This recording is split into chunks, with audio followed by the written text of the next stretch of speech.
bitch. Oh, excuse you. Baloney wash. I'm annoyed. I'm just here to give my opinion and carry in. Oh, it's Chris Avalon Unfiltered, bitch.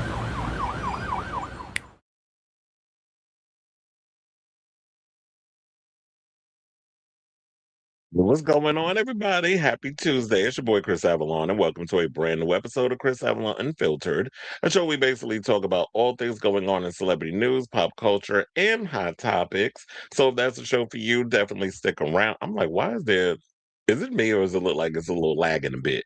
Anyway, we got a lot of tea to spill today, including we got some sad news regarding legend Kiki Shepard, who was over there at Showtime at the Apollo. We gotta get I gotta get my overall thoughts on the Oscars. I finally got around to it. I wasn't able to do a show yesterday, so we're gonna talk about it 2 days later.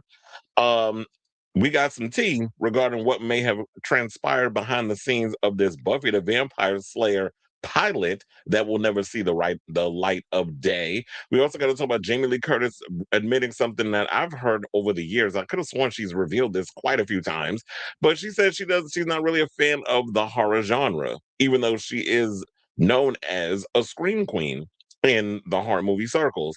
We also got to talk about Dune 3. I have some of the looks, and we're going to talk about the trailer. Jack Harlow is under fire for saying he got blacker with his new album.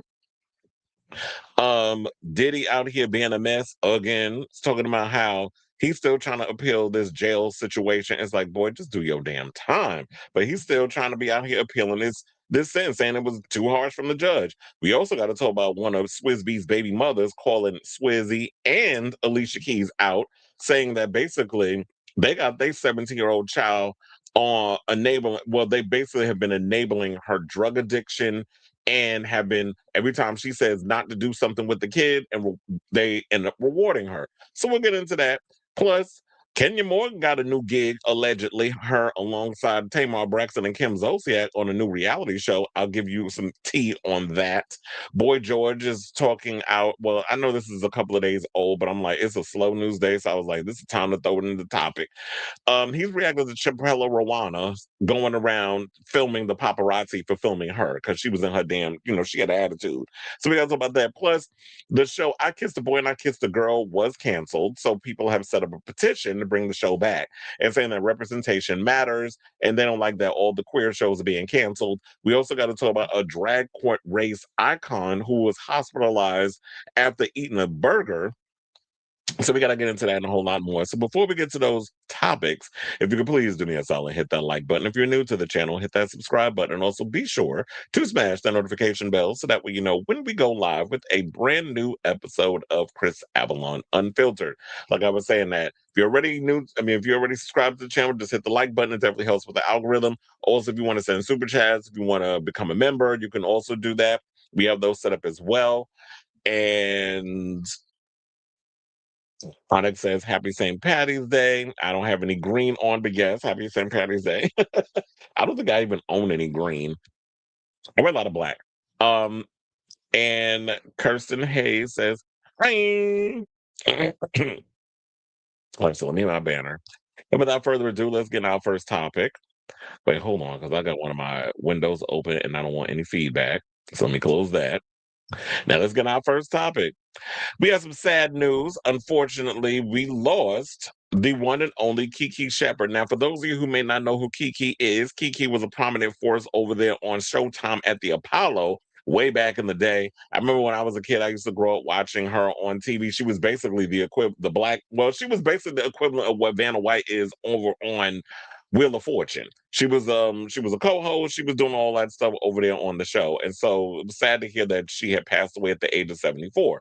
So the tea came out yesterday. Hold on.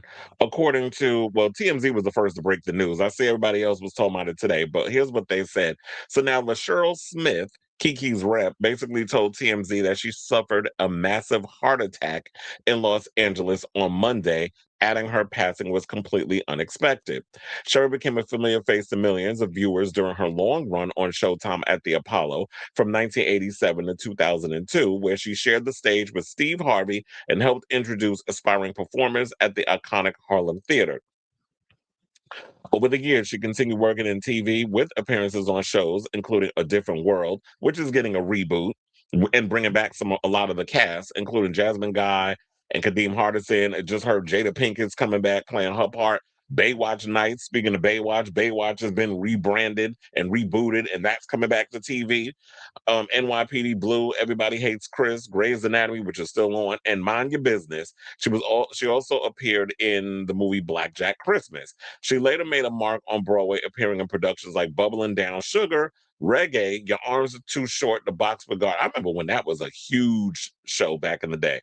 Your Arms Too Short, The Box with God, and Porgy and Bess. Her career in entertainment began long before Apollo. She started out as a professional dancer in the early 70s, performing around the world, including with the DC Repertory Dance Company. So, Kiki's been around. She's a prominent figure within the world of entertainment, especially in, I know, a lot of Black households. I mean, I wasn't really familiar with a lot of what she was doing in regards of the um the other stuff when she was premiering in a lot of plays and things of that nature. But I know, like, her biggest thing that I think a lot of people knew her for was being on excuse me, was being on Showtime at the Apollo. So she will be missed. It's unfortunate that, yeah, we lost another icon. We're gonna get into it later on with those in memoriams, that the celebrities that were omitted from the in memoriam over at the Oscars.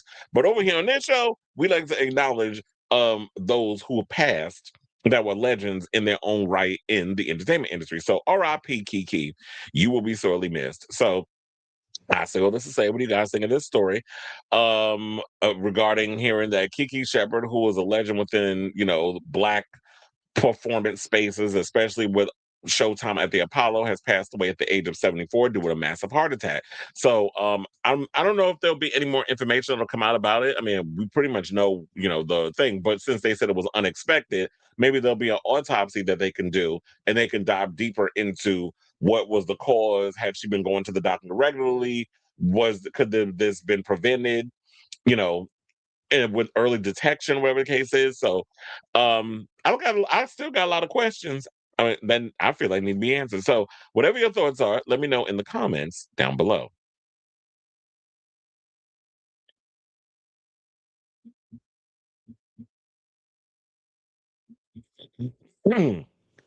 All right, y'all. So now let's get into some Oscar talk. So the Oscars happened 2 days ago. I didn't get to talk about it yesterday like everybody else because I was working a Rangers game. So yeah. So now we here. We're gonna talk about it, and a lot happened. I finally got up to watching the full thing. My God, I can't wait till I move to YouTube because watching it on ABC, I was bored to death with a lot of the stuff that was going on. I did miss the thing because they was talking about that the Kieran Culkin shade that he threw at Sean Penn for not showing up because apparently Sean Penn was hanging out with Zelensky, which don't even get me started on his Zionistic politics, but nevertheless, that's who he was hanging out with. And Kieran made a little snide comment, but the reality is not a lot of people like Sean Penn. Sean Penn is not well liked within the industry. Yes, he's a phenomenal actor. He can act himself down boots. But when it comes to the personality, I see why he can't keep a woman. As regarded, well, he can get a woman, he just can't keep one because after a while, Madonna had to move on from his ass. Robin Wright had to move on from his ass, and but he got a new girl who's probably like 30 years younger than him. She'll put up with the shit for a while until she get tired, and then she'll move on to the next rich man.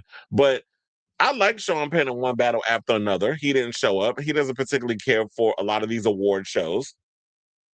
And that's fine if you don't want to do that. But and so if people sitting there thinking, and that was another thing too, that's why I was thinking, well, I don't know, I don't want to jump around too much. I will get into the Timothée Chalamet stuff in a second. But I feel like I kind of predicted a lot of who was going to walk away with a lot of the awards because a lot of what I was saying was pretty much spot on in well, at least what I was saying, because there were people I was calling out that I said, oh, this one's gonna win an award, this one's gonna win an award. And the show was happening while we were doing my last live. So I had people in the comments that would keep me updated on who was winning the awards. I figured I mean, in my gut, I felt Amy Madigan was gonna win for weapons. I felt one battle after another was gonna win Best Picture. I said that original screenplay was gonna go to Ryan Coogler. I felt it in my gut that Michael B. Jordan was going to walk away with the Best Actor Oscar over Timothée Chalamet because he walked away with it. Timothée didn't get the BAFTA, controversy aside, what happened there, and he also didn't walk away with the Best Actor Oscar. I mean, the Best Actor award at the SAG Awards. I ain't calling it that new damn name. That new name is stupid. So I'm not calling it what it is, the Actors Awards. So if Timothée wasn't winning all of those, I was like, more than likely Michael B. Jordan's getting it. And it's, I'm glad that Michael won. Yes, I know a lot of people are saying that Marty Supreme, his performance Timothée gave was top notch in regards to that, but we're not going to discount Michael B. Jordan's performance in Sinners. He played two parts and he had to give nuances to both those characters. So yes, Timothée did what he did in his film, but we're not going to discount what Michael B. Jordan did as well. So I think it was going to be a tight race. It was neck and neck. Leonardo DiCaprio, bless your heart, I'm glad you was there, but you didn't have a rat's chance in hell of walking away with an Oscar. Pretty much, I think he walked away empty-handed this whole award season. So it was great you were nominated. I would have liked the girl that played your daughter to get a little more recognition, but she didn't. Jessie Buckley, I pretty much figured that she was going to win. She's an amazing actress, even though y'all beating down that horrible movie she's in. What was it, The Bride? They're saying she's great in it. The movie's just a mess. And she's good in Hamnet, which I do want to get around and watch it. I think Hamnet is on Peacock.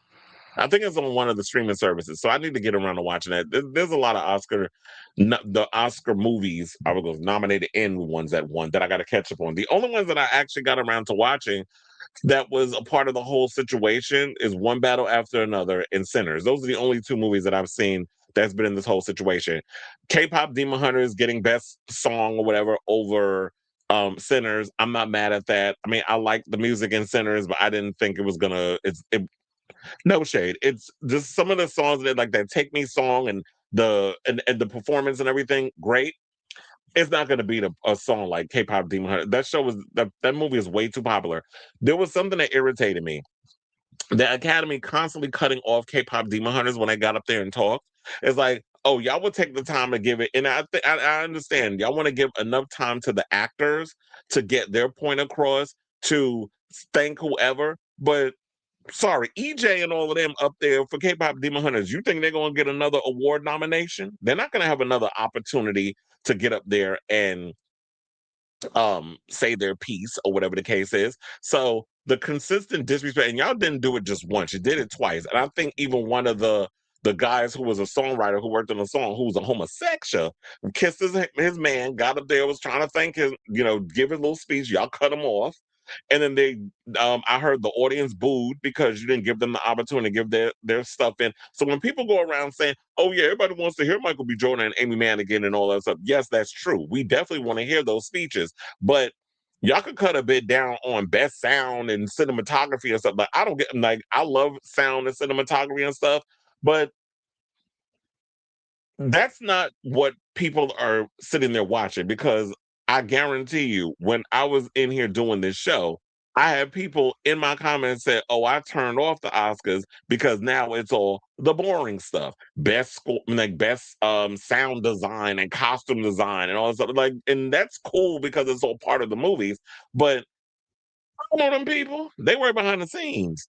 We're not seeing them. But when it comes to the acting and the music, I think we want to know because those are, I feel like, more of the integral parts that are in the forefront of why we watch movies. You need your visual and you need your sound. Yes, all the other bells and whistles with the hair and the makeup and all the other stuff that comes along, that's awesome. So, I was like, what else I want to say? Oh, let's talk about Tiana Taylor. So, I'm gonna have to windmill on y'all because stand down. Y'all are doing a little too much. Y'all talking about she was doing no, y'all are doing a little too much in regards to the whole Tiana Taylor thing. So for those of y'all who ain't been paying attention, Tiana didn't start out having a good night when she got there. Somebody apparently she was saying that pushed her on the red carpet and she had to scold them over what they were doing. And she was like, you don't be pushing on no female, whatever. So I was hearing it. And it was that thing. People saying she's doing too much. No, you let people know right then and there that what you're not going to do is play me for a fool and push me around on this damn red carpet. So y'all seem to forget. Y'all always want black people to always have to be poised and demure and mindful. Y'all always want what you got with Michael B. Jordan and Delroy Lindo when they got called the N-word at the BAFTAs. Y'all want that all the time when it comes to black people. if you need to check somebody, and you got to remember, Tiana is new to this. She's also from Harlem. So if you sitting up there thinking that she just gonna sit up there and let you kind of do what you gonna do, and I'm just gonna keep just going like you got her all the way fucked up. Because if it was any one of your white constituents, you wouldn't have said shit.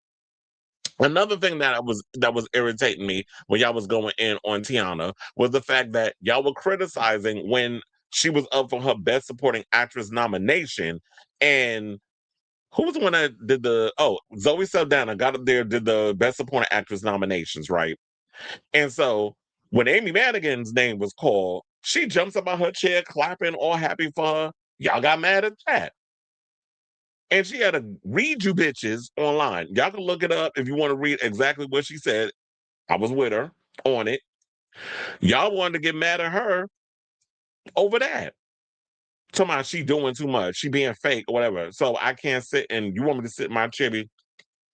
That's fake to me. If I'm going to get up there and I'm going to jump up and down and actually be rooting for my fellow peers, not everybody in Hollywood is an asshole. And I know that maybe that's what y'all used to because y'all want tea and gossip and drama, and y'all always want y'all want ladies hating on each other and fighting. Shit is late. It's old. If people are fighting or whatever, that's awesome. We'll talk about it on the show. But every woman don't need to be going at it with every woman every time y'all want to see something. Amy Madigan been doing this for a long time, and her performance was her award win was well deserved. So why can't I get up there and clap for my girl, my fellow peer, or whatever the case is, and show that I ain't mad. There's other things down the line. I'm not gonna win this year, but I can go down the line and win another award down the road. I don't know why people getting in their feelings about that. And like I said, you see Amy Madigan on the right, Jesse Buckley on the left, Michael B. Jordan in the middle. Um, Speaking of Michael B. Jordan, I loved his speech. Um, I actually did tear up when he got up there because I was like, I remember you when you was on All My Children and how he came along. Him and Amanda Seyfried was on All My Children, and Sarah Michelle Gellar too. There was a lot of people that were like big stars that came from soap operas and stuff. But I remember we was on. He was Jackson Montgomery adopted son Reggie. So him going from there, and then of course, but everybody only wants to say, "Oh, he was on The Wire," and all that because I always want to do that she foo foo stuff of like he was in a prominent part. He started on All My Children. He was acting, y'all. He was acting circles around a lot of the kids down back in the day too. So seeing his glow up, I'm basically happy for him. And so, oh wait, I didn't finish the other Tiana Taylor thing. So y'all got mad over that, and then last but certainly not least, y'all really blew a damn gasket when one battle after another one, which I knew was going to win Best Picture, and she put PTA, short for Paul Thomas Anderson, because we ain't gonna keep saying his name. I didn't even know he was married. I kept forgetting he was in a relationship with Maya Rudolph. Just like I kept forgetting that he's that what's his name? Jesse Plemons is with Kirsten Dunst, because they was in the front row. But yeah, I keep forgetting Paul Thomas Anderson is in a relationship. Well, I don't know if they're married or whatever the case, or if they have like a Kurt Russell Goldie Hawn situation. But I forgot that he was with Maya Rudolph, who got up there and they did their little bridesmaids bit, which was pretty funny. Speaking of funny, where were the jokes, Conan O'Brien? I'll tell you, one time I actually was in I think I was coming from Lincoln Square, the movie theater, and I actually walked by Conan O'Brien. So I think he lives in that area. And I was like, damn, he is tall. Well, you saw this tall, pale white man with red hair. He stands out like a sore thumb. But in New York, we don't really give a damn about celebrities. We'll interact, we'll walk right past whatever case we see you. We don't just be like how a lot of y'all be doing with these celebrities. So yeah, where were the jokes? Because it wasn't funny. I did find that ongoing running joke in the beginning with the montage of the movies and how he was dressed as Aunt Gladys with the makeup and the little kids was basically chasing him through each movie. I did find that funny. I did find the Ted Sarandos joke funny too. About this the first time he's actually been in a theater with people and making a joke about Netflix not respecting movie theaters and stuff. Speaking of which, I need to do a story on that David Zaslav thing where he's about to make so much money off this deal with um Paramount, Warner Brothers, and then merge. Cause that shit pissed me off when I read it. But um let's stick to this. And then yeah, so her putting him in a headlock, y'all was mad over that. And I'm sitting there like, oh, she doing too much. Oh, she actually I'm like, you don't know these people's relationships when they're on set. I've been on sets, I've worked in the entertainment spaces. Y'all don't realize how loose and relaxed it is in those environments versus y'all regular little cubicle jobs. It took me for a loop when I started working in when I was at VH1 and the people was just like it's and that was a cubicle job. And but the difference is the type of energy and the way people work, it was way different than just your regular job or whatever the case was. And it took me a minute to get used to that because I'm like, I ain't know people in the entertainment industry work this way. I was expecting everybody to be very much militant, corporate, like that whole situation. But no, everybody's up in there loose. Everybody's having a good old time. The work is getting done, but they don't work at the same with that same type of mentality that regular job people do.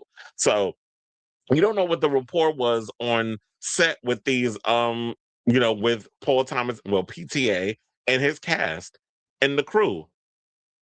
Movies is a different animal. So her relationship with the director, y'all don't know what that's like. But I do believe that if it was a white girl that got up there and did that, if it was Kirsten Dunst that got up there and did that, or Elle Fanning that put him in a headlock, y'all would not have said anything regarding that situation. It was because it was Tiana. I don't know what it is about this girl that y'all got a problem with all of a sudden, but y'all were just picking on her all throughout the Oscars. Any little thing she did, y'all had an issue with. Go outside and touch some goddamn grass. So there was that. Um, Congratulations, I will say, to Sinners for all the awards they won. I was trying to see what movies. Yeah, it was a big year for Warner Bros. Discovery. Shout out to all the actors that actually shouted out Pam Abdi and Mike DeLuca because they are been the architects of shaping Warner Brothers into what they have been for like the past year. Like they've had such a great year in regards to movies, and we got more good movies coming out from Warner Brothers because when we get to talking about Dune, oh bitch, I can't wait to see this damn movie. So yeah, so and also I like Jessie Buckley's speech because she won Best Lead Actress for playing she was in Hamnet. She was a woman coping with the death of her young son. I love like I said, I love Michael B. Jordan's situation. Well, his speech. Um, I forgot how many Oscars has he won. I think this might have been three. This might be his third because I forgot. He won for playing Harvey Milk, and then he won for Mystic River. Both movies I actually like. Um, So he's actually the fourth actor to win three acting Oscars. Because Jack, and those four being Daniel Day Lewis, Jack Nicholson, and Walter Brennan. Also, I believe, if I'm not mistaken, Michael B. Jordan is the sixth black male actor to win the lead actor award. I'm trying to remember who he said. I know it's Sidney Poitier, it was Denzel Washington, and Will Smith. Did Cuba Gooding Jr. win for Best Actor or Best Supporting? I can't remember all the names that they said. So, um, shout out to them. And also, I know everybody was, and then they had the ongoing jokes regarding Timothée Chalamet and the uh the ballet and opera thing. I thought that was cute. It got a little old after a while. But if he would have addressed it before that situation, you could have probably diffused the situation. But he decided to lay low and keep quiet about it because we all knew at the Oscars it was going to be brought up. We knew it was going to be a big thing that they were going to be bringing up or whatever. And it turned out that that is what happened. And so they brought out Misty Copeland shortly after her damn hip replacement surgery. She up there tiptoeing through the damn tulips up on stage during the Sinners performance. Which I thought was kind of cute, but whatever. Okay, so I know a lot of people were saying like the drama with Timothée Chalamet and all this other stuff. There's other roles that he's got coming down the pike. I think that he has a chance of winning. He's a little young. I think the reason why maybe Michael B. Jordan won is because Michael B. Jordan's campaign was a lot better than Timothy's. Timothy, from the beginning, when he was doing the Marty Supreme stuff, I know a lot of people want to sit and blame it on the ballet and opera stuff. Here's the gag with that: the ballet and opera stuff came out um in February. That interview came out in February. The Oscars voting closed the day before the thing what he said about ballet and opera went viral. A little coincidence. I'm sure maybe people in the industry heard about what he said around that time, and they may have influenced their voting before the virality of the video started doing what it was doing. But I also think there's a lot of factors that plays into this, and I've been paying attention to this for a while, and I've been telling y'all this throughout the many times we've had this conversation. And I'm glad a lot of people saying the same thing that I've been saying for a minute. You know, it takes a couple of people to catch up to the things I say when I be noticing other pundits be saying the same, mimicking my very own thoughts. But there was a lot of controversy around this. Number one, I think a lot of people did not like the way that Timothée was going around promoting this movie. Especially with the guys walking around with him with tennis balls on, and him all of a sudden developing a black fit, and now he Timmy Tim from back when he was rapping in LaGuardia High School Performing Arts. That video is on the internet, surfaces somewhere. If you know, look it up if you haven't seen it. Where he's rapping on stage at his school. And also the Josh Safdie drama controversy. I don't know if y'all heard, but back in the day when the Safdie brothers were making movies together, I can't remember the name of the movie. They did a movie together.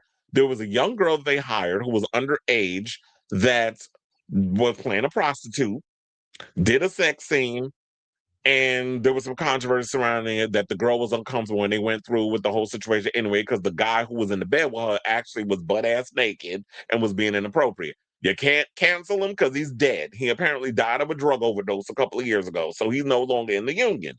So there was a drama going on with that. That story ended up resurfacing over on Page Six, I think, a couple of months ago. It might have been a late 2025, early 2026. I can't pinpoint the exact date off the top of my head, but there was controversy surrounding the Safdie brothers and why they kind of dispersed, and now they doing separate movies and not doing movies together, and the drama that happened on that set. Then there was another actor that I believe worked on Marty Supreme who got his foot caught up in his damn mouth because he made a comment regarding roles soon gonna be taken over by AI. Now you got regular people voting for actors, and you gonna talk about their jobs gonna be taken away by AI?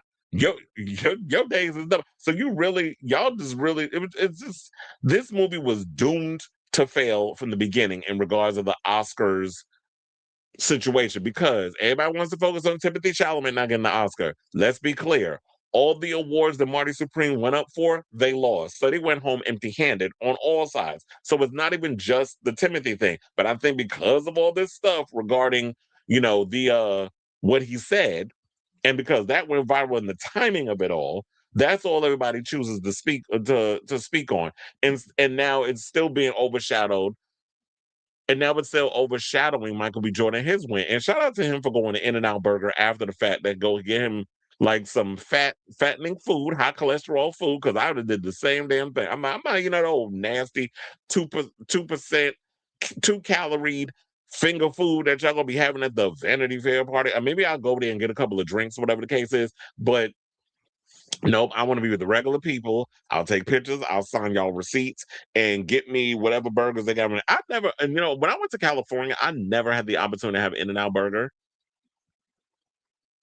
So what I want to happen, because one of my friends told about, we had this conversation the other day, one of my industry friends, he was like, when I come back to LA, because he's moving back from Thailand to LA, I believe in May. He said, set your calendar for August because you coming to LA. And I was like, I'll be out there. I might spend a week or two. I was wondering if I should probably do a show out there or just vacay while I'm there and not work. But it's hard for me to not work when I'm so. It's like even if I'm on vacation, I got to pull the camera out and start filming. So yeah, I don't think we have anything else to add to the full list of winners. Y'all pretty much know who won everything. Basically, best picture one battle after another. Best director PTA. Best actor Michael Bakari Jordan. Best actress Jessie Buckley. Best supporting actor Sean Penn, one battle after another. Best supporting actress Amy Madigan for Weapons. Best international feature was Sentimental Value. K-pop Demon Hunters won Best Animated Feature. Best documentary feature, Mr. Nobody Against Putin. Um, and then I forgot to mention about the Iranian guy who, what was it? I can't remember the name, but there was an actor who couldn't come into the United States because of because of the whole Palestine situation. Or was it Palestine or was it Iran that he couldn't come in because of his passport was, so in this idiotic administration. And then we have best original screenplay, Ryan Coogler. Best adapted screenplay went to PTA, which I knew all of that was going to happen. And then they did the best casting thing. I was like, oh, that was all right. So um yeah, so that was basically it. Now, one of the things I want to get into is, let's talk about horror, because horror had a good, situation. It's been a good year for horror. Not only just like for us fans, but also it's been good for um the Oscars, because a lot of movies that were rooted in horror won. So let's get into that story. So, when Amy Madigan accepted her first Oscar of the night during the March 15th ceremony, she shouted out her weapons writer and director Zach Kreger for creating her witchy role and Aunt Gladys, saying he wrote a dream part and he let me just grab it by the throat. I think also, if I'm not mistaken, Zach Kreger was in the audience, because I think that was him when he pulled up, he lifted his glass and wiped a tear because when she won. So I think it was that. I said he must have taken a break from shooting Resident Evil to come support his girl.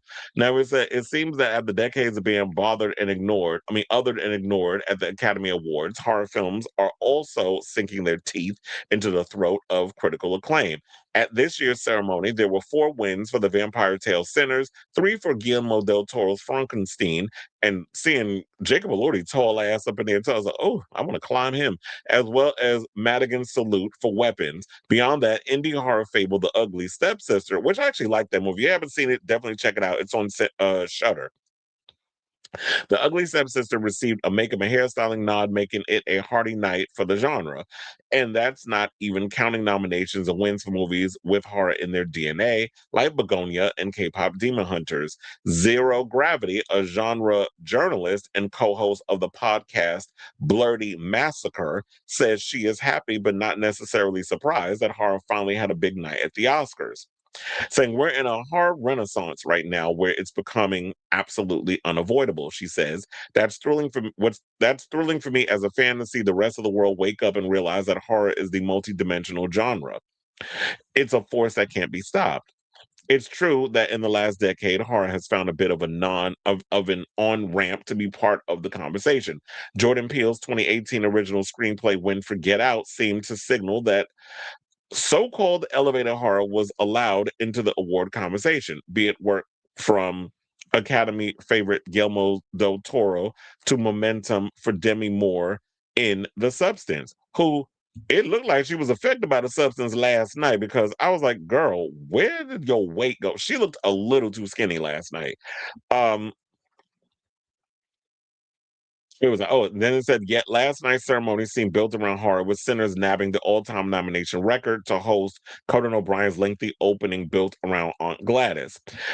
Ted Geoghegan, I think that's how you say his name, an indie horror filmmaker whose work includes 2015 We Are Still Here. That was a good one, actually. And 2023's Brooklyn 45 says the whole horror community is uplifted by having big visibility at the Oscars, saying independent horror and the people who create it need to see successes like this. They need to see the visibility, because for so long the Academy has overlooked horror films, even though they have been a fixture at every major studio since the dawn of cinema. In many cases, such as the Universal movies in the 30s, and even some of the tentpole films throughout the 80s and 90s. They kept the lights on at a lot of these studios while they are making their prestige pictures. While horror does have a very big footprint in the zeitgeist, it still never sees the critical adoration that we all hope it will receive. And they're absolutely right, because for how long have I been saying that horror films never seem to get the respect that they deserve? They are the ones that keep the lights on at a lot of these studios, because they're cheaper to produce. You don't have to spend a whole lot of money on budgets and actors and things of that nature. Hence why Nev Campbell was in her feelings over how y'all treated her with the whole Scream thing. So like, I pretty much have carried this franchise on my back, and that's y'all fault because y'all refuse to evolve the franchise beyond Sidney Prescott. So when you have this one girl that has to carry an entire franchise for damn near 30 years, pay her money. Same thing with Jamie Lee Curtis, where she went and said what she said about recently with the Halloween 2018 thing, and said that they was going to tell me I was going to do a trilogy for because they didn't tell her that in the beginning. She was like, I was not going to do it. But because Jason Blum at Blumhouse, they don't pay people. They like to keep their budgets relatively small. They do films for under $10 million. There may be some exceptions to the rule where they'll go a little bit over, but for the most part, they like to keep their budgets relatively small. They like to hire actors who are either unknown, relatively unknown, or moderately known. So they don't like to put big names in them because you put a big name in a small independent horror film, you got to pay them a lot of money because of box office traction, whatever the case is. So um, there was a lot of situations with that, and for a long time, I do feel like horror just had like an ugly stain on it, and y'all didn't respect it. But we've gotten to a point now where I feel like a lot of the generations, like my generation, who grew up watching a lot of slasher films and things of that nature, how we look at a lot of those movies, we see how a lot of those films that when you looked at them, they were poorly shot, the acting was atrocious, whatever the case is, that you can take something that is rooted in real life situations, swathe it in something like spread a little horror, mayonnaise on it, add a little seasoning to the gumbo, and you take a real life situation, and that'll freak people out even more. So it's just like, and I feel like you can take more creative risks doing horror films more so than any other genre. So, um, I love that horror is finally having a renaissance. Because remember, at one point, they did not have respect for horror back in the day, especially remember when Silence of the Lambs came out and was winning all those awards. That is in the root of it, the core of that film, it's a horror movie.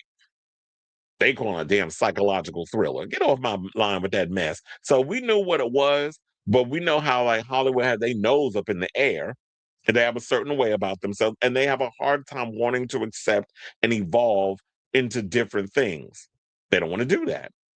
So then also they said Emily Gatto, SVP of Shudder Acquisitions and Production, agrees that the high-profile celebration for the genre is important given the level of artistry of filmmakers and craftspeople, especially when a hard distributor and streaming platform like Shudder can secure a nomination for a small title like The Ugly Stepsister. And it's like, because yeah, I don't know, people are sleeping on Shudder. I don't know how many people subscribe to Shudder. Shudder finally decided to upgrade and make over their channel. The channel looks much better now. They even give you an inclination of what's coming up soon in regards of like what movies they have coming up on their roster, and so you can put it in similar. Their overall um overlay looks a bit Netflix-ish, but at least they've caught up with the rest of us, and their page looks relatively interesting to look at. And they have been taking big swings and risks in regards of the type of content they want to put on their channel. So when you hear a movie like The Ugly Stepsister gets an Oscar nomination, or I think they won. So when movies like that gets a nomination or possible win or whatever or wins, um then they're like, oh, it's on Shudder. Let me check this channel out. Let me give it a trial run. Let me check and see. Oh, they got some cool stuff on here. I might want to be a subscriber.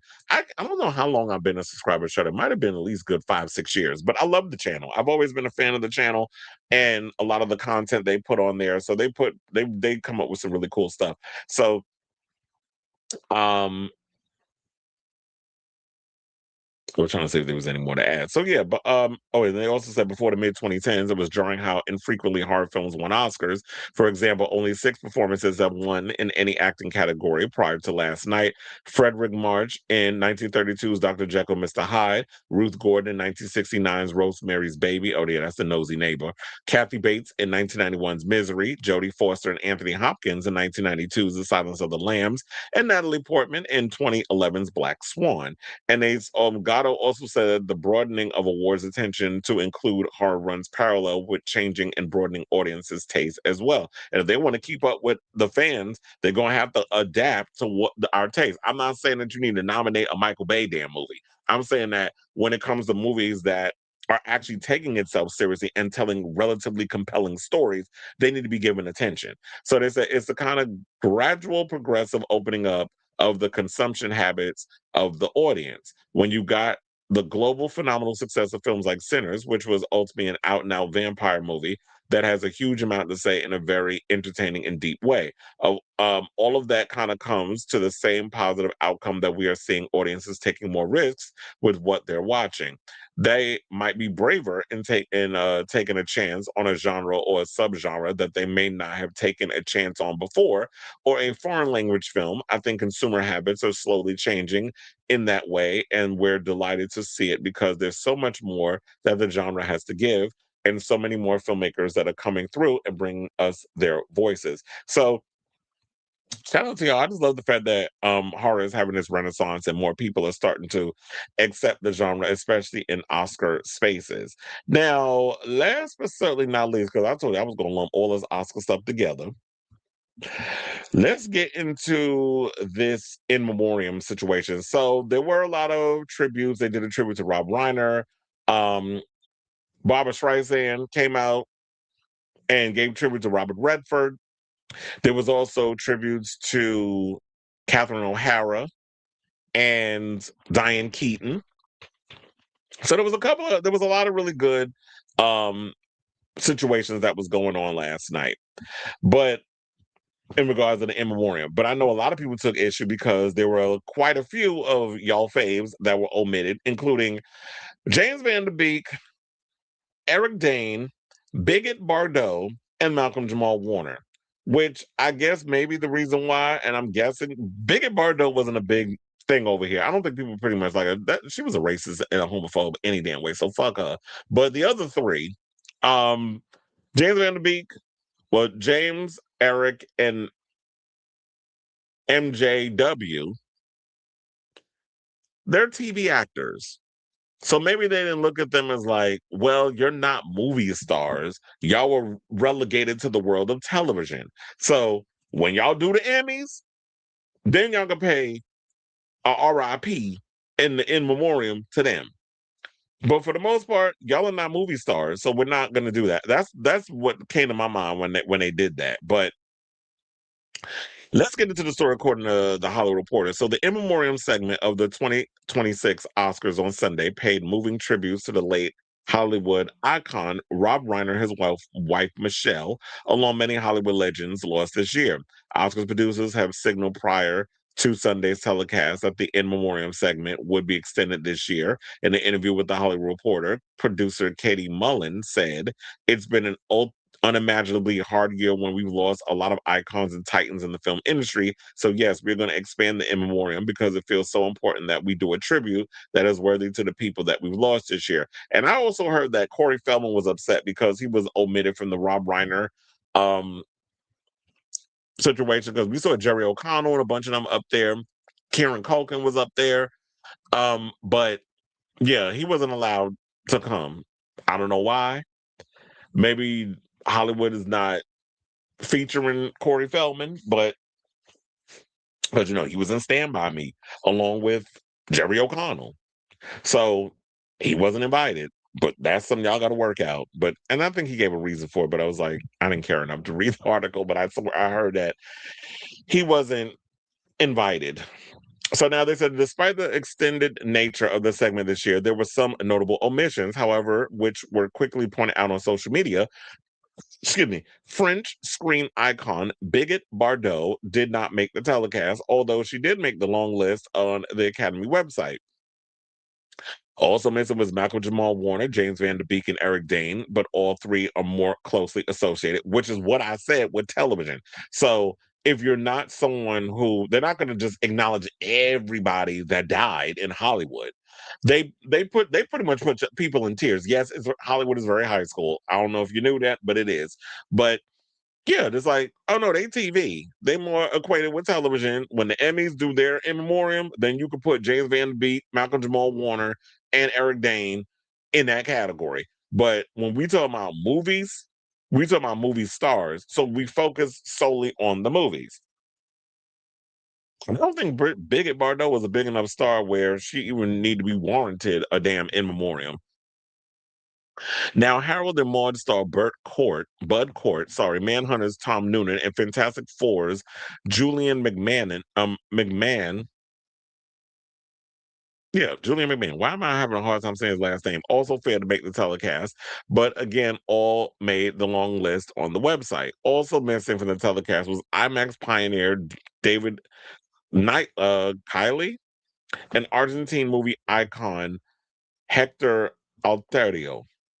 They said the lost icons that was featured in the segment include an almost who's who of Hollywood from the 20th century, including Robert Redford, Robert Duvall, and Diane Keaton. Beloved actor turned director Rob Reiner and producer Michelle Reiner behind This Is Spinal Tap, Misery, and Stand By Me, and his wife, who both were they said died. They were killed by their own damn son. That's basically what happened.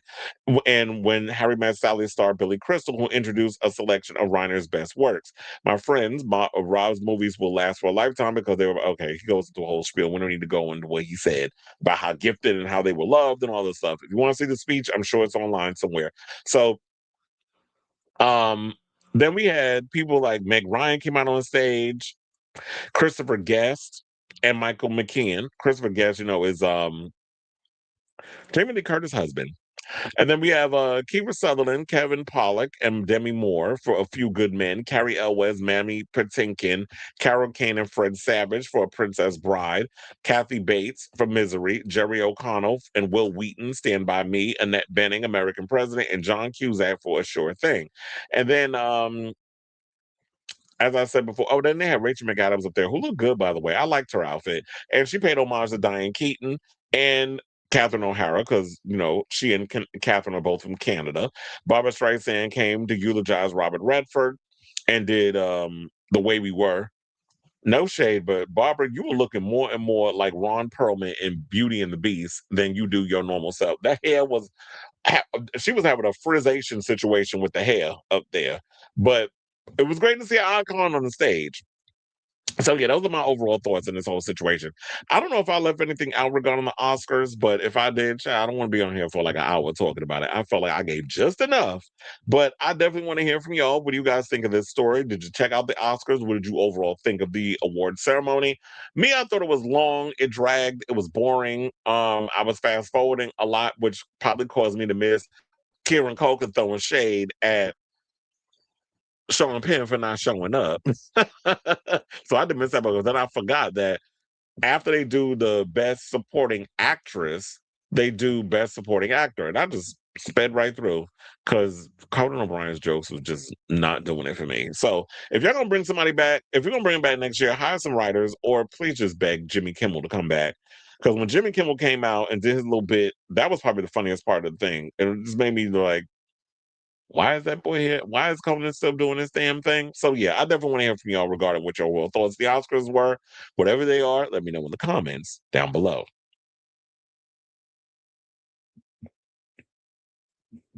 I totally forgot to put y'all comments on. Totally forgot. Not happy getting drunk day.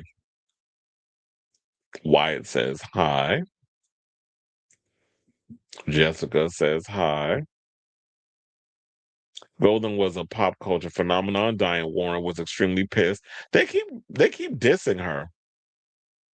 But the fact of the matter was, nobody was beating Golden. Golden was the biggest hit out of all the categories. K-pop Demon Hunter is huge.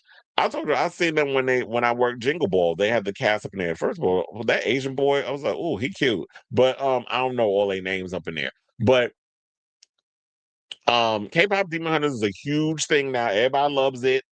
They have a sequel coming. It was just announced the other day. So Diane Warren, better luck next time. I know you have literally become, even though she's won an award already, you literally become the Susan Lucci of the Grammys and the Oscars. Like they keep nominating you and you never win. So hopefully that streak will be broken. and you can get Shamar Moore to announce your win. The reason I set that boundary to watch only the last hour was because I hadn't seen any of the movies. So why would I watch to see a bunch of celebs just sitting? Once it got to the hour, I was like, all right. The final hour, because they always put the supporting in the beginning, and then they use the last hour to do best pictures and original screenplay and best actor actress. They always do the big ones at the end. It show is. Amy Madigan was running like the kids and weapons to get her work. You better hope 230 doesn't get repealed because we lose our voice. Oh, please. A lot of people are pissed off at this idiot in the White House right now, especially with his whole war and the war that's going on that we're clearly losing. The memo was to tear Timothy to shreds and mock Republicans. The Academy was basically shading Timothy and to have Misty Copeland. The funny enough, the whole Timothy Chalamet situation, I noticed every time when Marty Supreme came up, it was a lot of lukewarm claps. But I noticed that it heightened a little bit. I don't know if they put that audio in later on. Speaking of the audio was terrible on the Oscars. Like, I don't understand. 90s, almost 100 years of doing these damn Oscars, y'all can't even get the sound right. So the sound was bad, and it was starting to annoy me. And then the Timothy thing is like, yeah, give him a couple of the lashes, smack him on the hand a little bit for some of the dumb shit he said. But and now let's all move on from it. He might have redeemed himself after I saw this damn Doom 3 trailer. Um, Unfortunately, people are now defending Timothy after Hollywood came for him. Oh, please. So it's like this is why I always say people are so fake and people are so goddamn performative. Because y'all sit up here and talk about, y'all were dragging him, but now you feel like he's had enough. Now you want to defend. It's like pick a side. Yeah, I swear y'all be bipolar on this damn internet. People don't get how actors are just that actors, especially when you do dramatic roles. You need to get loose with your yeah, exactly. And that's why I said like me being in those rooms and being and seeing how they actually work, I was not upset over the way that Tiana Taylor had behaved or whatever the case is. Um, I was like, y'all talking about she being extra. Name an actor who isn't. Like, that's part of the job. Their job is to be extra, is to be dramatic. Dramatic is in their DNA. Hello, if that wasn't the case, why did they create drama schools? So, being a drama king and a queen, it works for their situation. As am I am happy for MBJ winning as well. And they said Marty Supreme was never going to be his best actor win. Well, everybody was up in there saying that it was. I do kind of wish he had just won for Call Me By Your Name way back when, but then that ego of his would have just been, yeah. Yeah, people do compare him to Leo, but now I've also been hearing people compare him to like he's this generation's Daniel Day Lewis. I've been hearing that too. It took decades to win an Oscar. Now they're pointing. Who's his predecessor? Look, he's 30 years old. He got a long way to go to win one. He said Timothy wasn't going to win anyway, regardless of his comments. I just think like the rollout. I've heard that.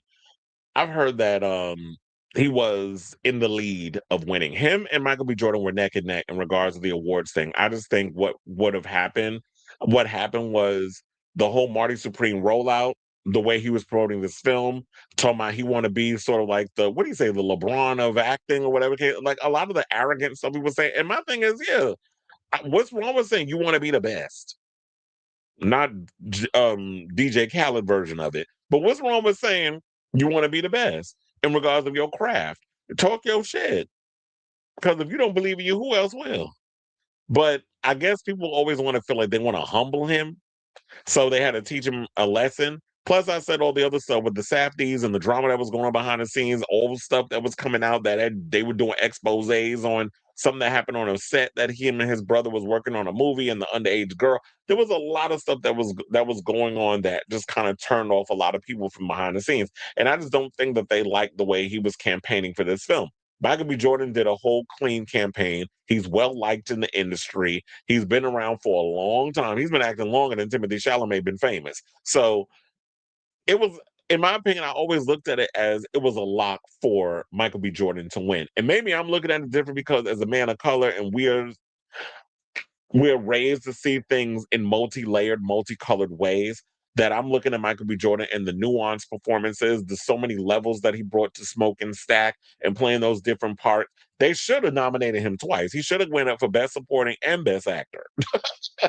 I would have loved to see that. He should have went up against Sean Penn and on the other side with the Best Actor because he played two different roles.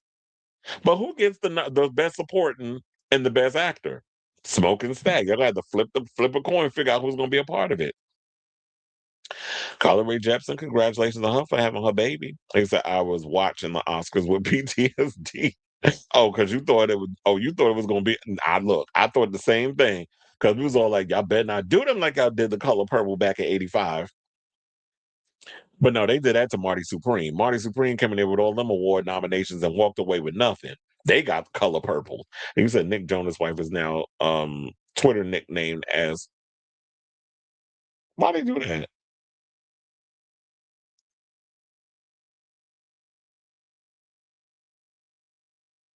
Oh, was she in the audience? Because I did see when he said Free Palestine, but I was working. I wasn't looking up at the TV.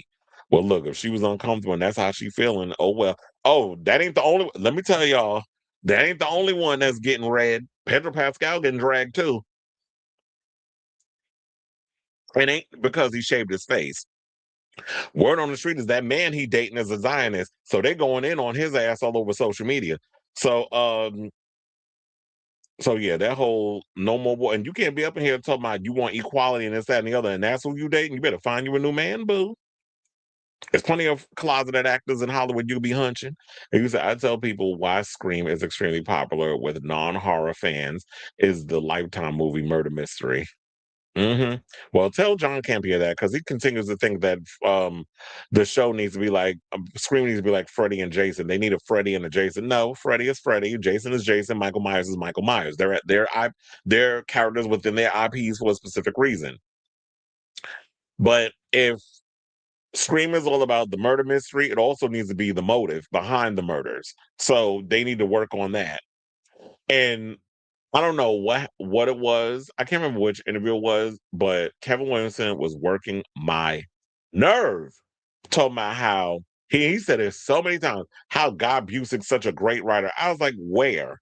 Because the stuff that they was coming up with for these movies, I'm like, no, he's not a good writer. I don't know what you were reading, but if you thought that was brilliant writing for Scream 7, then sir, you either are suffering from a case of dementia and or you don't have any idea what real writing is. Because when you wrote your original script for Scream, that was brilliant writing. That was a brilliant way you tied in your first, second, and third act, the mystery, throwing people off, the meta jokes, and all that other stuff. And now you talking about Guy Busick is okay. Maybe that's just you blowing hot air because you're in Hollywood and y'all got to sit up here and lie and all this other stuff. Because at the end of the day, you're all happy that this is the biggest grossing movie of all out of all the Scream movies. So yeah, y'all gonna be buttering each other up, kissing each other's ass, whatever the case is. I just hope somebody else comes in who's got a great idea and can redeem this franchise. Because that last one, look, I don't think there's ever been, and I don't even still think there is a bad Scream movie. There are Scream movies that are watchable and tolerable and that have their issues, but I don't think there's a horrible Scream movie because I could sit and put all of them on and enjoy them in their own little way, even though I have issue with some of them. I have issue with 5, I have issue with 6, I have issues with 7, I have issues with 3, and I have issues with 4. But I could sit and put those movies on and watch them and enjoy them for what they are. None other horror fans.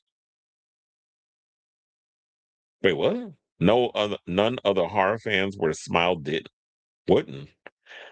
SZA's Kill Bill and Snooze went diamond. Good for her. I'm not really big into SZA. I try to get into her, but I'm like, she bores me. They said excluding Taylor, SZA is that girl in the 2020s. But the memorial paid tributes to people who worked behind it. That's what I was saying too. I said that also. I was like, wait a minute. So y'all talking about y'all don't want to put nobody on? I said, I don't know them people. You bringing up people who are not on screen. You talking about people that work behind the scenes. But I guess because they know them, then it's okay. Hollywood be in such a little bubble sometimes. They don't be giving a damn that those of us on the outside, we're like, we don't know these people. Do you think David Byrne deserves something more significant than a 6-second tribute? I don't know. I guess they were picking and choosing who they want to give the big tribute to. The Academy has always looked down on genres. Absolutely, that aren't dramas. Horror, adventure, sci-fi, and comedy have all looked down by them. They better not look down on Dune. Dune, I really feel like it's going to be cleaning up at the Oscars, and I don't even think just for best. Can you imagine Timothée Chalamet gets nominated for best actor in playing Paul Atreides in Dune and actually wins the Oscar for it? He wanted for Marty Supreme to play some guy that plays some damn ping pong, but he might actually walk away with it. I'm just saying, like putting it out there in the universe. Crazier things have happened. Now that y'all accepting horror movies and things, now you can go in and look at sci-fi. I also think that maybe the industry needs to start looking at comic book movies and start taking them seriously. Cause y'all kind of thumb y'all nose at those too. Like if they come out with like a serious good acting performance in, let's use an example, the Batman Part Two, and then some brilliant scenes of acting and cinematography and all these other things, that should be nominated as well. Because we're giving you like a cinematic masterpiece. Same thing with Doom. When you look at that, it looks like a cinematic masterpiece. Real compelling acting, a lot of great action and emotional beats and all that other stuff. Why shouldn't those go up for an award? Why has always got to be some period piece where some girl got a UTI and her fingernails is dirty? Like you can have we can give love and respect to other genres beside it having to be some foo foo ass movie that nobody's gonna go see. People always got to understand that there was a time when Hollywood separated TV and movies, TV actors, and I don't think they're still in their mind over that. I think Hollywood still likes to keep things relatively traditional and old school. So, yeah, and that's kind of what I was looking at it because that's the way we grew up watching a lot of films and stuff. They separated television from the movie industry, even though the lines have been blurred and you have A-listers who are doing TV shows. You got Nicole Kidman and Jamie Lee Curtis currently doing a TV show on Prime Video. So actors flip back and forth. Once actors have families and marriages, it's easier to do TV, especially if it's not 22 episodes a season. It's like, oh, you just need me to do 8 episodes of this show? Okay. That's like what, 2 months of work? Joey McMahon was also more TV. Yeah, because he did Nip Tuck and he was on Charmed. He did a couple of shows. But yeah, and the only time we've seen Julian McMahon in a movie was when he played Doctor Doom in the Fantastic Four movies. Off the top of my head, that's the only time I think that Julian McMahon really dabbled into movies. But for the most part, he was TV.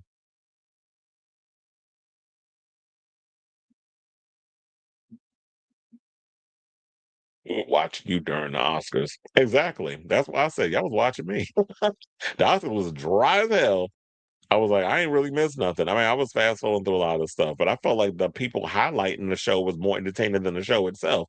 K-pop Demon Hunters is coming to Blu-ray, and oh, even Netflix knows a limited. Well, look, they're smart. In that case, they need to start releasing a lot of their stuff. Leo didn't win till he was in his 40s, and well, he was very svelte last night. Like it looked like he got that body right. Timothy can look at Michael, for example, let the role do the work. That's how you promote. Exactly. You go out, you show like, well, Michael's always had a bit of a sense of poise and intelligence about himself. And also I think what it is, I don't want to kind of make this a race thing, but black people aren't afforded the ability to go in and be arrogant and act like how Timothée Chalamet was acting. But then again, Timothy did get humbled by his own peers. They didn't like it from him either. But black, because especially like when people say, "Oh, they took it on the chin and they were good sports about the whole situation regarding what happened to them at the BAFTAs." I'm like, because they're not allowed to be angry and arrogant and pop off and cursing people out and wanting to fight. You can't do that because oh, he too aggressive. We know the microaggressions and phrases and things I like to use, so we can't go in there and do all that. So he has to, when they go low, we go high it in regards of whatever he gets ostracized or whenever there's a situation. He has to take the higher road. But yes, I do agree. He definitely needs to look at Michael for as an example. Michael's like what, maybe a couple of years older than him. He's like what, 35, 36. Timothée just turned 30. I think Timothée is going to now have Kylie stay at home. Well, she's the problem. I know some people got a problem with her, but I don't know if she's the issue. I don't feel like Kylie is really taking away from Timothée.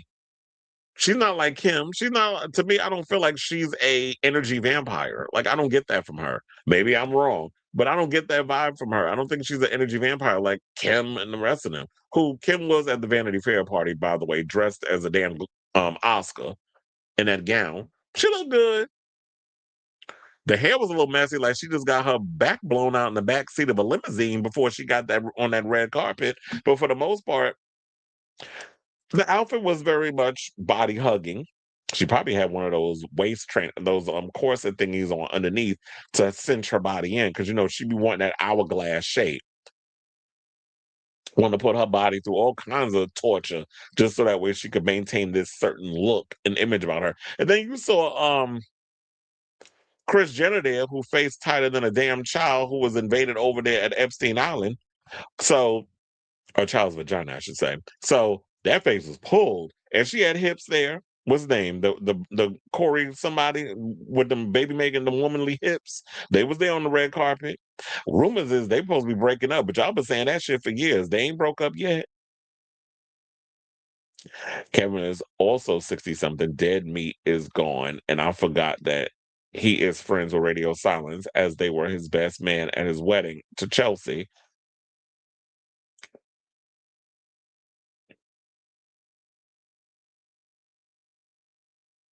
Wait, who was Kevin who? Kevin Williamson? Well, you said they were his best man at his wedding to Chelsea. Whose wife name was Chelsea? One of the one of the Radio Silence people? He said there was a blind item about Tiana Taylor was on booger sugar and vaping in the audience, but I don't know how true that is. Well, child, vaping is a damn epidemic in this goddamn country. You better ask Swizz Beatz' daughter, because that's what they're going through right now. There's a few blind items. Timothée was a super. He had chlamydia during his college days. He had to drop out because he was asking for the school to get a lawsuit, being a super STD spreader. Wasn't there somebody else, I believe, that was accused of giving people the clap? Damn, I can't remember who the actor was, but there was a story that was going around and they were saying that he's going around laying alone, spreading the wild and giving people STIs. He said apparently fashion houses are no longer using him as well in his relationship with Kylie Jenner. It's also affecting him. But here's the thing. I think if it wasn't for Kanye, a lot of them would not have been able to get in those fashion spaces. So it's no shade, but if I still vaped, I would have brought my elf bar to the Oscars. All that sitting and clapping for millionaires, but I can't sneak in a vape during a commercial break. Yeah, because I be getting on people when I'm in when we do shows at the Garden and they be in the middle of like a sports event and they be in there vaping. I be having to tell them it's not allowed. Y'all can hold off for 2 hours to smoke your cigarette or your weed or you know, so and they be going in the hallways doing it. But no, I be on them. It's like no, and you can't be vaping in here. You can't be smoking. Now, if it's a concert, we can't really control how many people are going to spark up, but it happens a lot at those too. Which I don't understand why people have to get on drugs in order to like have a good time. Did you like the PCDT I share with you? I do believe Robin is not really involved, and Nicole got selection of the girls. I heard that one of the girls was what was it? Hold on, let me look that story because there was something that I had on my Facebook. One of my friends said she full of shit though. I think it was Jessica Sutter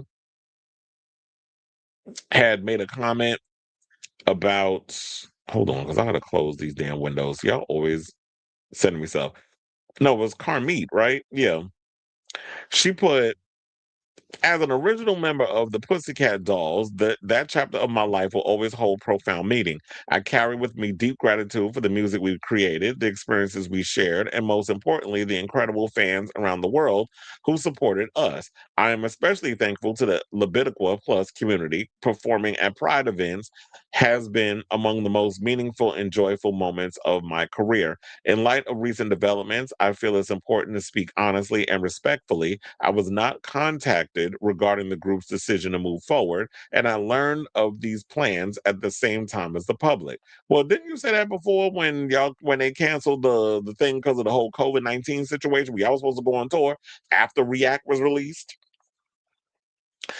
Um, she said, given my history with the band, well, with the brand, because they're not a band, y'all just a bunch of girls moving around the stage singing, stick with you and buttons. No shade, just saying. It said, given my history with the brand, having been part of this foundation long before its commercial debut and instrumental in the connections that led to the record deal, I would have appreciated direct communication. While this is disappointing on a personal level, I remain proud of the role I played in helping shape what the Pussycat Dolls became. I believe the legacy of any group is built not only by those seen on stage, but also by the collective contributions and shared vision that brought it to life. My intention in sharing this is to not create division, but to honor the truth and the fans who have supported us through the years. Transparency and respect are values I hold deeply. Now, at this time, I'm choosing to focus on my well being and to move forward with positivity and purpose. I remain open hearted about the future and grateful for the continued love and encouragement I receive. we actually started. We actually started promoting the Pussycat Dolls concert at the Garden yesterday. It was about here's the shows that's coming. We show FK Twigs, we show PCD. It was a bunch of because yesterday at the Garden it was um Pride Night. So yes, we were celebrating Pride Night at a Rangers game. So, and then they put up a little thing on the Jumbotron regarding Shane and Ilya, and we gave money to Gay Men's Health Crisis and a bunch of other stuff. So we value the homosexual community within the thing. But I did see this story on Pink News because I'm like, we got a long way to go. In regards of in regards of changing up the queer representation. But I'm like, where to go?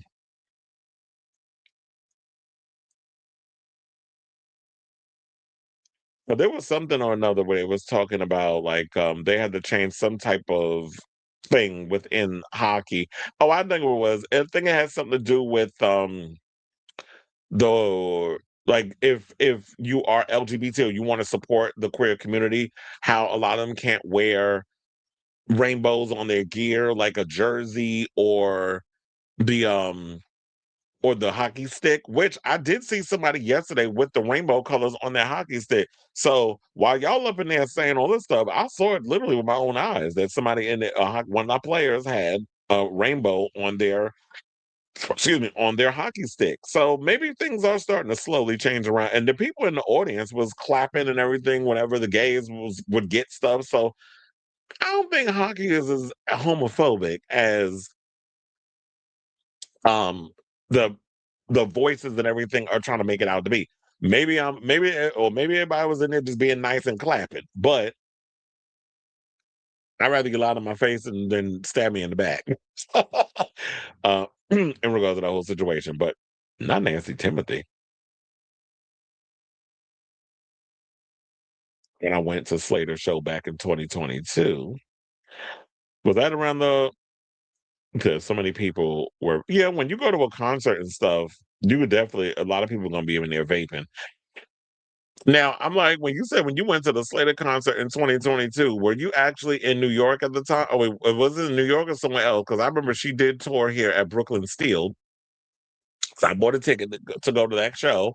And that was when she came out with the Miss Belladonna, with that the whole Miss Belladonna era. I'm trying to remember, was that the name of the album? So yeah. I wonder if it was around that time because I'm thinking that was the last time she put out music. I would have been vaping with them back in 2020. Vaping is such an ugly thing to get caught up in. My sister does it.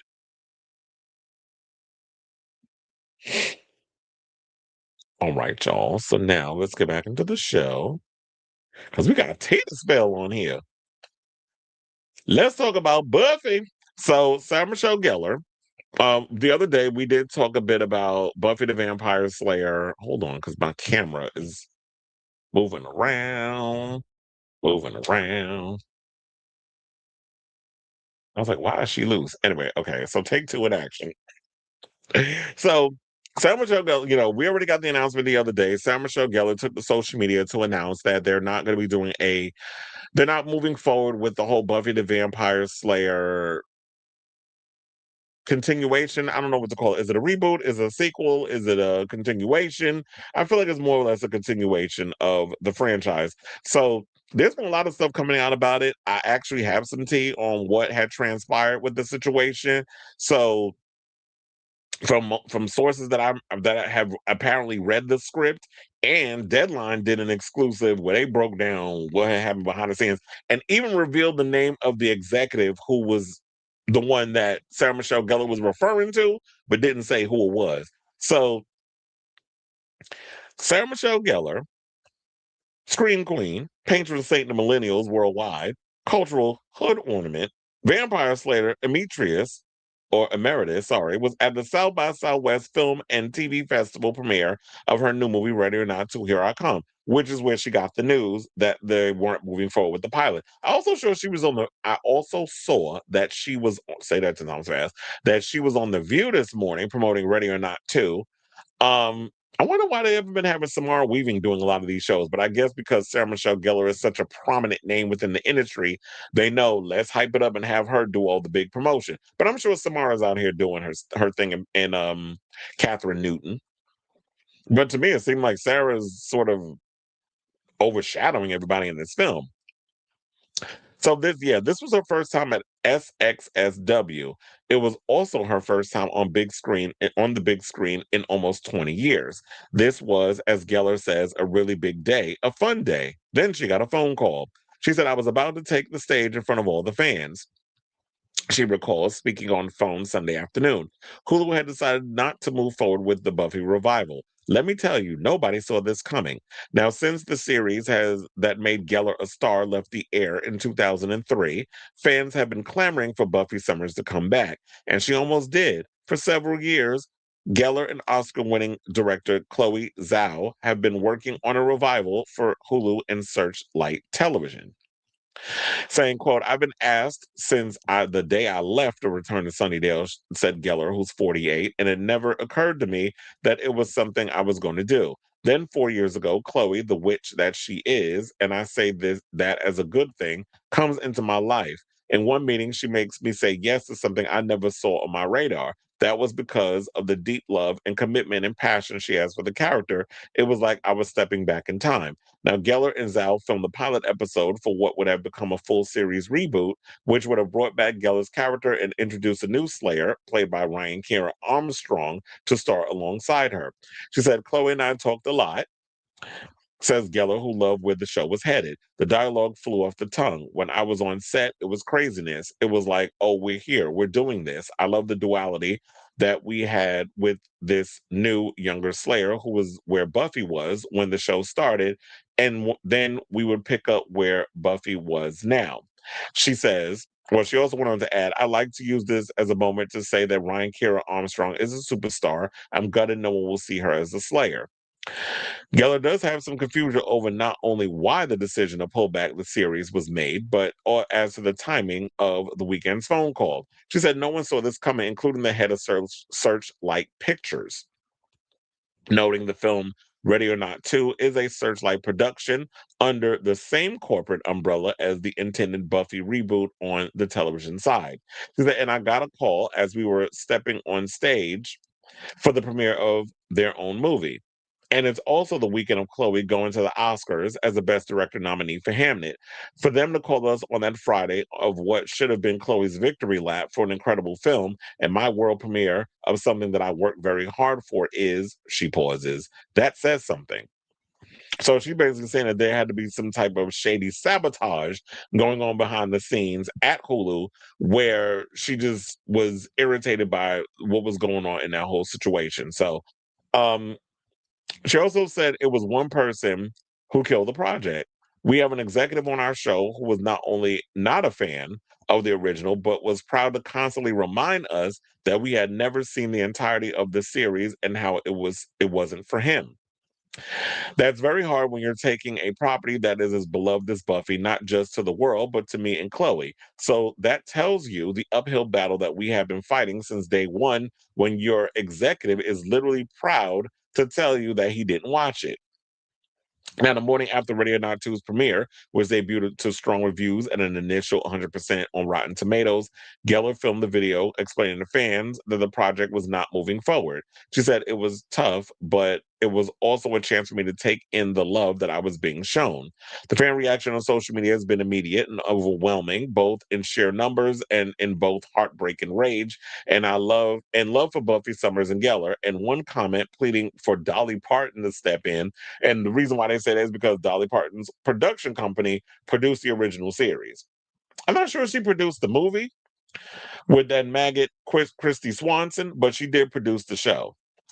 Um, she said, I wish there was a magic wand Dolly could wave, but don't blame Dolly for this one. But the fans, they were the only reason we were doing the show in the first place. We were doing it because everybody loves it. So how do you do a show that's beloved with someone that doesn't love it? Now, she goes on and on and on and says a couple of things, but what I also want to get into, because Chloe has also spoken out, and Ryan, Kiera, Armstrong also have broken their silence in regards of what is happening with this whole situation. So let me see if I can find their quotes. So on the red carpet for the Oscars, Chloe went and I believe spoke with Josh Horowitz, if I'm not mistaken. And she said that she wasn't. It's funny how Sarah said she was surprised. Chloe said she wasn't surprised. So maybe what it was that Chloe knew some things behind the scenes that she was keeping to herself and didn't want to kind of speak them out into the ether and didn't want to disappoint or get Sarah to getting anxious or whatever the case was, so she kept it to herself. And now that it's out there, she's like, yeah, I'm not really surprised about what happened. So let's get into what she had to say. So she said, I had an incredible time with Sarah, Michelle Gellar, with all the cast and crew doing this. And we, first and foremost, see ourselves as the guardians of the original show. Our priority for Sarah and for us has always been to be truthful to the show, to be truthful to our fans. So things happen for a reason, and we keep our hearts open and we become the mystery. And what this might lead us to, as if she and Gellar intend to shop Buffy the Vampire Slayer new Sunnydale elsewhere, she said, welcome the mystery.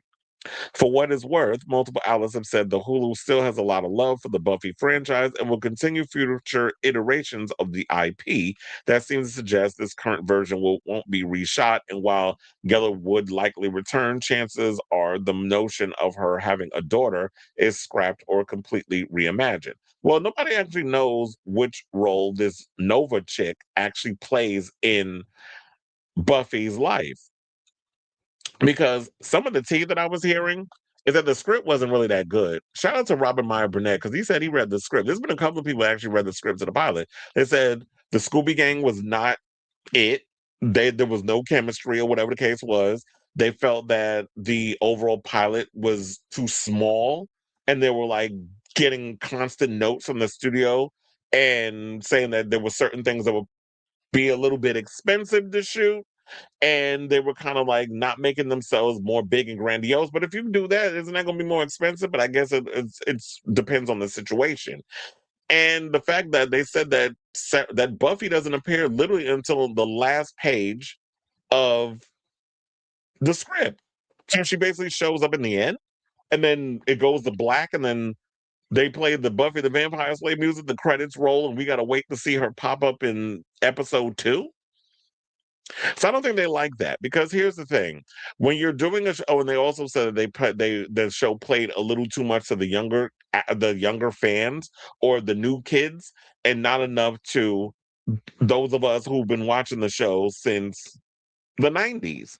So if you're trying to do that whole, I don't know if maybe Sarah Michelle Gellar didn't want to come back and do a full Buffy thing where she's in the lead. But if you're going to bring this franchise back, I think the old school fans want to see Sarah Michelle Gellar because she's such a stand. It's kind of like you painting yourselves in a corner, similar to Sidney Prescott. Nev Campbell was the best. Her and Gail were the best parts, and of course the Meeks Martin twins. They, some of the actors had their moments in Scream 7, but when you look at it, Nev Campbell and is this a certain thing about a certain generation of people who understand the art of acting and giving a performance when they're in that room, versus a lot of these new kids coming up who it's like, where did you learn how to act? Because it's not giving. And I'm not saying that Kiera Armstrong is not a good actress, because there have been quite a few movies and shows that I've seen her in that she definitely delivers as an actor. But regarding the chemistry of everybody else, I don't know. And then Robert Meyer Burnett even said that once he got to the second page of the script, he said he wanted to rip his hair out. And he's someone who is a fan of the franchise. He loves Buffy the Vampire Slayer. And he said, is it a perfect show? No. But the one thing about Buffy the Vampire Slayer that as fans that we love is the fact that you would take real life situations that was going on, like what was like growing up being a teenager and that angst and falling in love, and how the metaphors of horror that goes into those real life scenarios. For example, when Buffy lost her virginity to Angel, and Angel gave her the cold shoulder and treated her like crap because he became Angelus. When he fell in love, that's a metaphor. Because when guys finally get the pussy that of the girl they want, they start becoming dicks. And that literally was a metaphor for that. When you looked at the hyena episode, when you see certain little things that was going on with the show, the cheerleader episode, which I actually love, where it was like a girl will do anything to be popular and on the cheerleading team.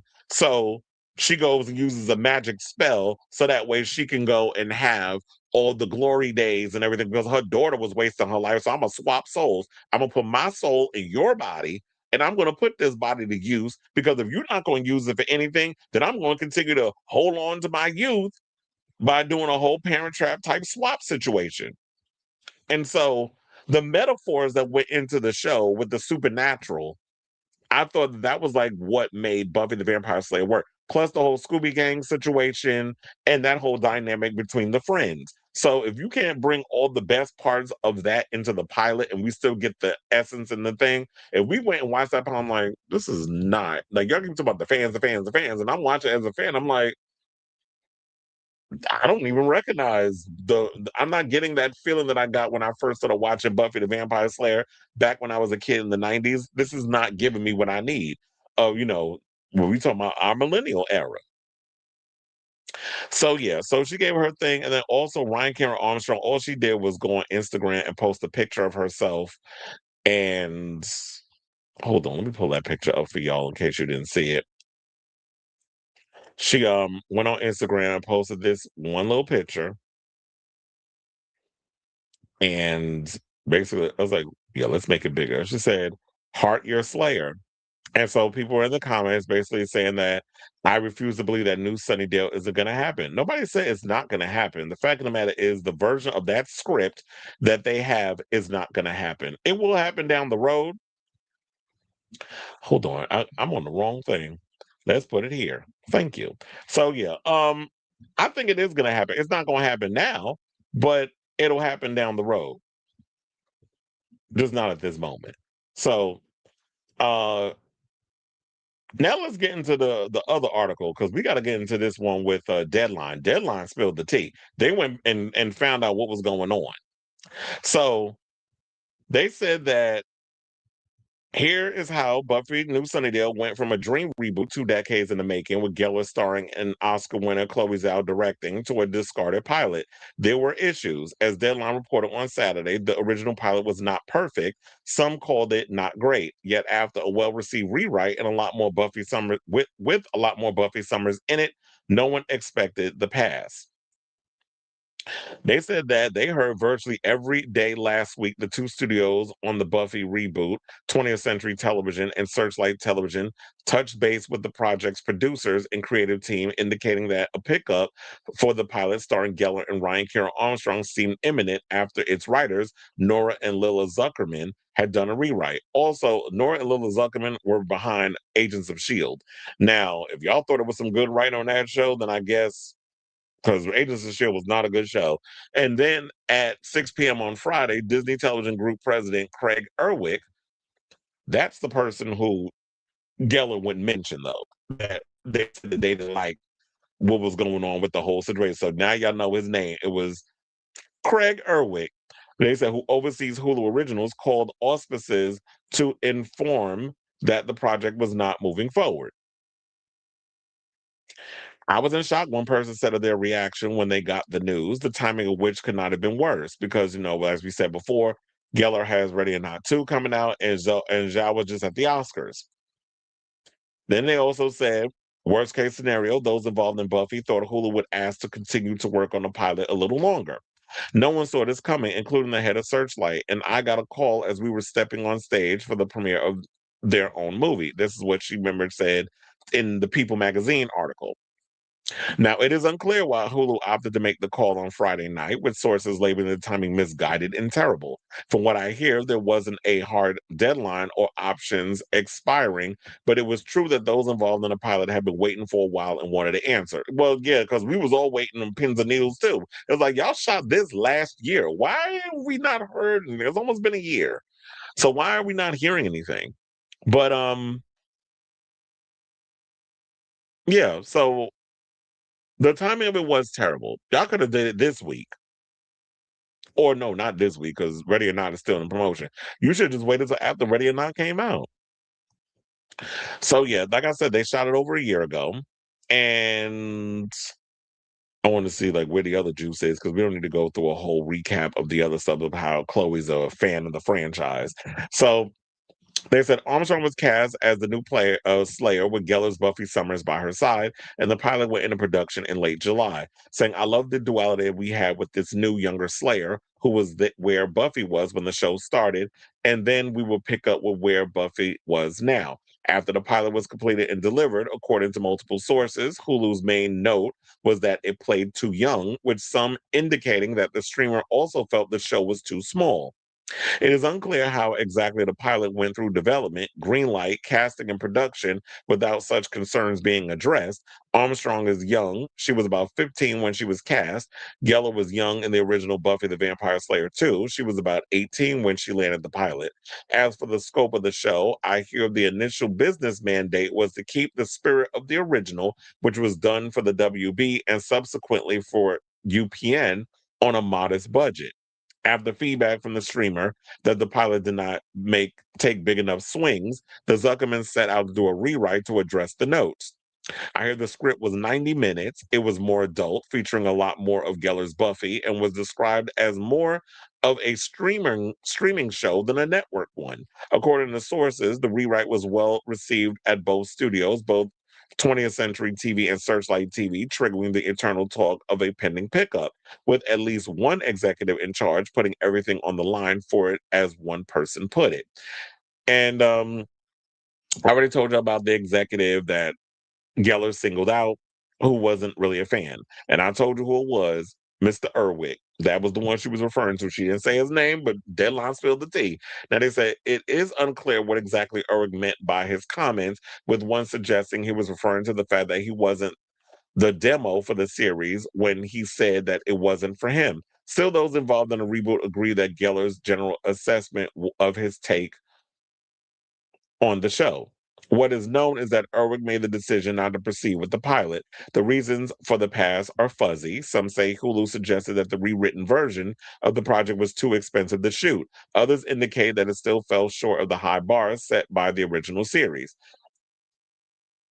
Well, here's the thing. When y'all talk about that, it's too expensive. Y'all told them to go big. The show was too small. And then they go bigger, and now you're talking about it's too expensive. Like they can't win to lose. So what I would really want to know what the notes were.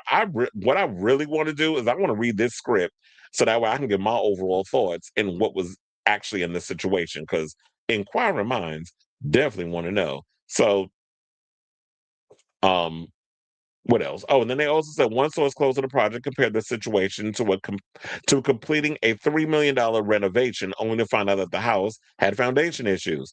Instead of fixing the foundation, you just walk away. The person said about whose decision not to proceed with the reboot. Now, as Deadline reported, the hope is to get another take of the Buffy IP up and running within the next couple of years.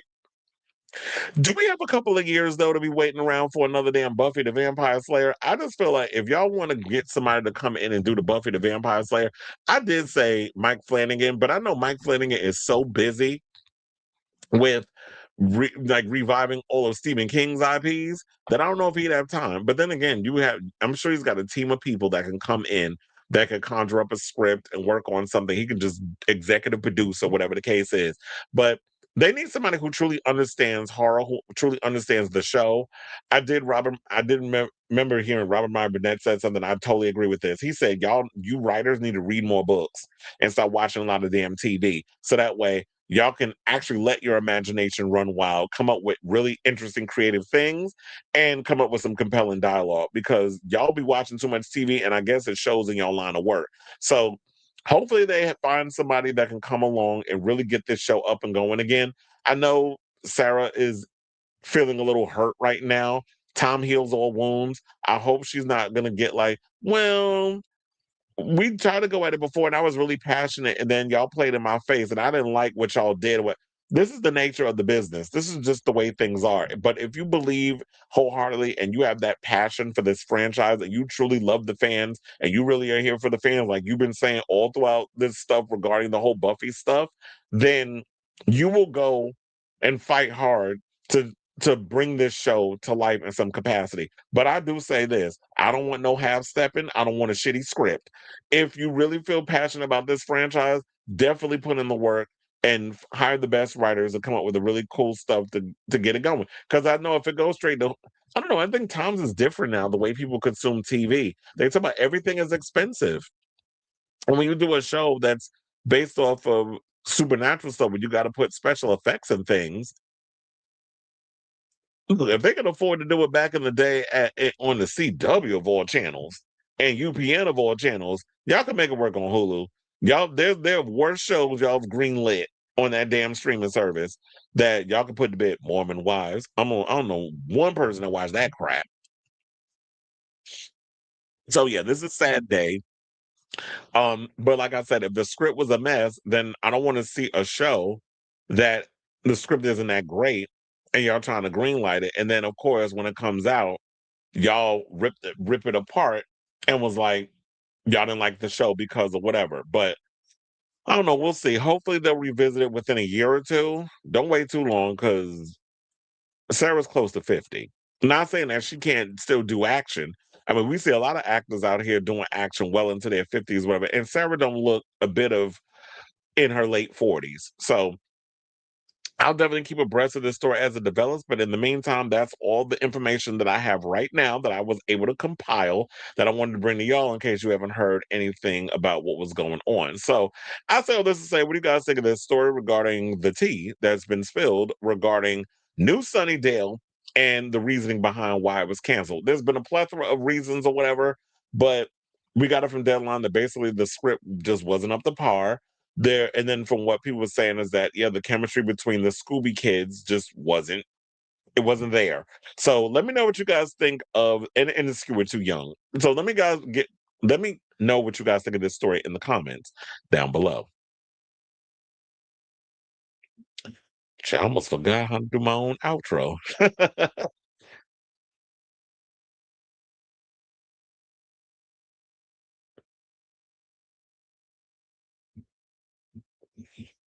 Oh, you said San Francisco in May, Trouble Paradise. Well, I can't wait for that album to come out. That's next week. I feel like this has been the longest month of me waiting for new music to come out. I've been waiting forever for the new Ladytron album. I've been waiting for Jesse Ware got a new album coming out. Slater's album comes out next week. I just feel like this month has just been so long. I got my ticket for Ready or Not too. I haven't got mine yet because I always have to wait till Wednesday for them to put the official show times out. They always put out the night show times, but because I always like going early in the day because I'm working. I'm gonna go. I already got a plan. I'm going to see Ready or Not too. I'm gonna go to the gym. Then I'm gonna work Lady Gaga's concert. So that's the plan. Ready or Not too, gym and Gaga, in that order. Yep, use the biggest name. That's what they did. That is so random. I never knew Dolly did the producing for Buffy. Yeah, Dolly Parton was a producer on Buffy the Vampire Slayer.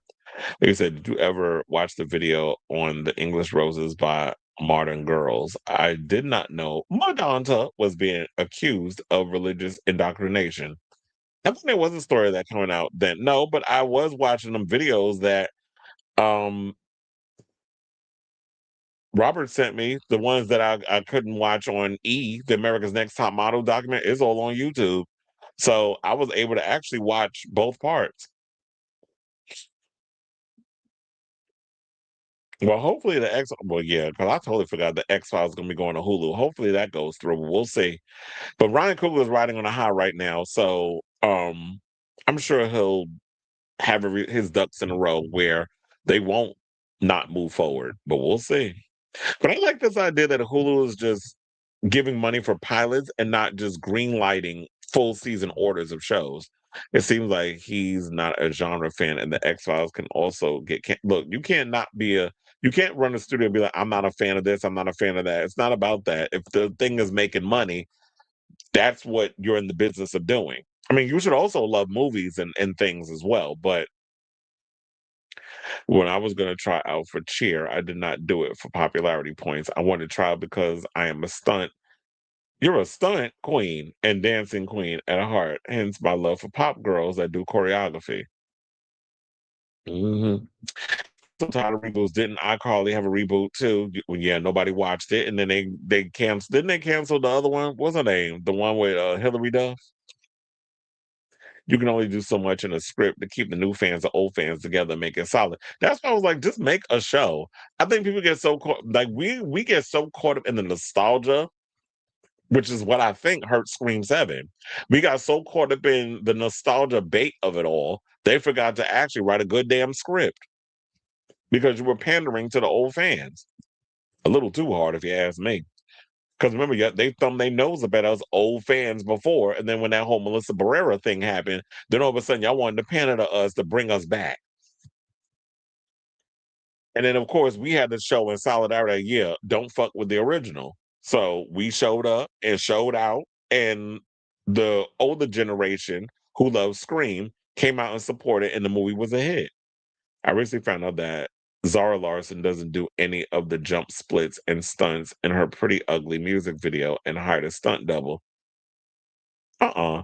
Well, look, not everybody has the ability to do that stuff. Just like Madonna be hiring stunt doubles on her. Look, the artists all do it. I'm like, if I can't do a split, then I'll have a double do it. There's a lot of actors that do that. Hannah Montana is doing a 20th anniversary special. No reboot in the works. Take some notes. And look, you know what? If we don't ever get a Buffy reboot, we still got the old shows. It's on Hulu. I'm watching them. Hola, Chris and Company with the Green Hearts for St. Patrick's Day. Milo Magagay. What's that? Milo Monopolis is now coming out saying the big assassination attempt was that. Oh, please. Now y'all want to sit and say all the shit we've been saying for years out loud. Go play in traffic, please. Everything that man does is reflection and a confession and performance art. Bad performance art. We said Kamala and Tim Walls basically was surging in the polls, calling MAGA weird and all that other stuff. And then of course, they would get notes from them corporate centrist Zionists to like tone it down a bit, which you shouldn't listen to them. And then they had to pull that stunt. Because trust and believe, if you got Secret Service and them all up in there, they're sweeping areas multiple times. They know if there's some sort of especially out in the open, like, come on now. Because if it really happened, he would still be talking about it like, because we all know it's fake. It does. Not that that is boring. It does take a lot of time. And Sarah, swallow your pride, get Willow and Joss Whedon. I get you hate Joss, but that's the insurance because it sounds like everybody else. I mean, actually, she said that she got phone calls. I forgot to read. I didn't read the rest of the other article, but she said that she got a lot of phone calls from a lot of the past cast, including David Boreanaz. Because I heard from him 2 days ago. Had no problem with Joss except Buffy and Justice League.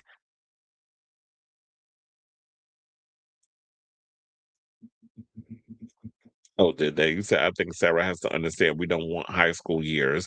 We want Sarah and people our age because us 40 millennials are getting ageism treatment. Yeah, because I remember I was reading a story of this guy to my he was developing a script for a show. And he was talking about that the ageism not only is dealing, you got to deal with it for women, but you're dealing with gay men as well. And said that he was dealing with something where he wrote a script about a man who was in his 50s who was pretty much like Samantha Jones in so many ways, where he was unapologetically himself, a homosexual man, not in a relationship, and was unapologetically out here in his 50s having lots of sex and living his life. And people in the industry, he said he heard it from an exec to my ill. I'm like, ill, what are you talking about? Remember, your ass got to get to be that age one day. So that would be great representation. I'm thinking like we would see on TV someone who's unapologetically queer, male, and loves being unapologetically sexual. And they don't want that. They want us being like eunuchs. They want us being like Will and Jack McFarlane. We could be gay, but you can't know we're having sex. We can't be, we can't show that I'm comfortable in my skin. There's always got to be some deep rooted insecurity, some self hatred, all the other stuff. That's not where I am mentally in my life. I worked too hard on myself to get where I am with my confidence to go and want to dim that light because you're uncomfortable. Especially when you got people who are LGBT in the industry that are gatekeeping and don't want these stories to be told. We could be our own worst damn enemy sometimes. You said bring earplugs because Gaga is highly toxic. Well, they do give us earplugs at we bring some people bring their own earplugs. They supply us with earplugs when we're doing the concerts. I don't use them. I should because then I don't want to end up like my grandmother. My grandmother used to work for Pfizer and managed to make a lot of money, a lot of stocks and everything from Pfizer. So she's well off from back in the day when she was working there. But she's because she wasn't wearing the earplugs when she was working in the facilities and stuff, it caused damage to her ears, so she can't hear. She has to use hearing aids and things of that nature. So I got to start protecting my ears. But I'm like the audio is not so bad on my ears. I don't be feeling. But yeah, I think I definitely need to start bringing earplugs or using them. People wanted Sam, and they understand that Jeanette McCurdy left Hollywood. Scream 7 is now the most successful film in the franchise. Yes, it is. And it'll be on VOD at the end of was it next week? Or no, actually in 2 weeks. On the 30th, I think. He said, but what's the point of doing the stunt in a music video if it's not from the actual artist? There's been a lot of celebrities that do that, a lot of artists where they'll use stunt doubles. Because I know y'all want the real deal. You want to know that your fave could actually do those jump splits and throw their leg up like they're Kimberly Wyatt in a Pussycat Dolls music video. He said the insurance companies won't allow it. Plus, the music industry has stricter rules. Oh. I said, wait, hold on. Let me close that. I was like, what was that? I hate when things close on me. All right. Okay, y'all, let's get back into the show. I should move the Timothée Chalamet thing to after the Oscars, but I put it in the order if it's in. It is what it is. Oh, well. So let's get into this Jamie Lee Curtis story. So apparently, she's been out here talking and stuff. Apparently, she said something that I've been knew for years. Even though she's been coined horror's scream queen, since Halloween basically made her the movie star made her a big star. And she wanted to do so many other horror films like The Fog and Prom Night and so many other films, and then went off and did other things. But she will always be known as Randy Meek says in what was it, Scream or Scream 2? She is the ultimate scream queen. So she recently revealed that for all the horror that she's done throughout her career, that she's not necessarily a fan of the genre. So Jamie Lee Curtis' life and career has been defined by horror movies, but that doesn't mean she likes that she needs to like being scared. She says, "I don't really love it." The Halloween star said of the genre that helped launch her career at a South by Southwest panel over the weekend. "I'm not joking. I'm not into it. It doesn't mean I don't appreciate it. It's just not my genre, not my thing." She says, "I owe my life to the genre, but I don't have to pretend that I am a genre girl and that I love it." The one thing I will give Jamie Lee is that she's very open and honest about a lot of things. She's very transparent when she talks about certain things. And I applaud that from her. It's like, you know what? Yes, horror made me a star. It definitely kept the lights on and paid all the bills and things of that nature. But I don't necessarily love the genre. I don't like being scared. I don't like those that feeling of just being on edge and overly anxious and all the other stuff. I mean, we love seeing the performances she delivers in the horror genre that she partakes in, particularly Halloween. I love her interaction when she's, standing up against Michael. I do feel like the best performance that we've ever gotten from Laurie Strode in a Halloween movie, and even though it's not a good movie, I felt like it was overly rushed. I feel like scenes were anticlimactic, but I love her performance in the role. Halloween H2O, love her performance in that. The movie, not so much, because I haven't revisited it in years. I like Josh Hartnett being in it. I love I almost said Michelle Rodriguez. Michelle Williams being in it. Was named Adam Hambird. And the girl that was on, damn, what was her name? Jodie Lynn O'Keefe. And some of the beats that they kind of the homage that Kevin Williamson did with the script in regards of a callback to a lot of the original film that he incorporated in this film and some of the suspenseful moments definitely did it for me. Love the scene when they were fighting in the school. I love the sequence when she goes and takes his body in the in the van, and they kind of have their little situation there. So the third act was definitely doing, but for the most part, the movie was kind of lackluster in my opinion. There were certain scenes in the film that worked, but then for the most part, I do feel like it was, a bit lackluster. So I like seeing her in the movies. I love her in The Fog. I love her in, Prom Night wasn't a good movie either, but I liked her in the film because I felt like a lot of the kills. I don't know if it was an MPAA thing back in the day, but there was a lot of when I watched that film, it was a lot of it seemed like a lot of the kills were edited out. Like you couldn't really see anybody get murdered. So that's why I was like, but I love the performance of Prom Night. And then Terror Train. I totally forgot she was in that movie too. That was such a weird freaking film. But I liked her in that. So Curtis's relationship with horror started at a young age. She was a child when her mother, Janet Leigh, had her most iconic role, starring as the ill-fated Marion Crane in Alfred Hitchcock's Psycho. Curtis later made her film debut in John Carpenter's Halloween, playing the final girl, Laurie Strode, in the 1978 slasher classic. Curtis soon became the scream queen of a generation, appearing in 6 Halloween sequels, as well as 1980's The Fog, starring opposite Lee. Oh yeah, she was in there with her own mother in that film. And speaking of which, I just saw because Shutter now does this coming soon to the channel thing on their page now because they've rejudged it. The Fog is coming to Shutter in like 13 days, and I love that movie, so I might actually give that a watch. Even though I own it, whenever a favorite movie of mine pops up on a streamer, I will sit and watch it. Even if I can just pop it in at any time. So while she's never been in love with the genre, she's always been drawn to independent filmmaking aspect of horror. Speaking the day before Sinners was a big winner at the Academy Awards, Curtis spoke about how the view of horror has evolved over the years, saying the fact that it's a genre and now is getting more understanding and appreciation. Of course, I'm happy. It's fantastic that the Academy is moving along with that and changing and growing, like any good institution. Yeah, it took them long enough, but I always say better late than never. I'm glad that they're finally coming on board with all of this. And I love the fact that, you know what? That is one of the things I think I've always loved about horror and why I think a lot of up and coming directors jump into horror because it's a great way of it's an independent art form, meaning that you can take a lot of creative avenues in the horror genre.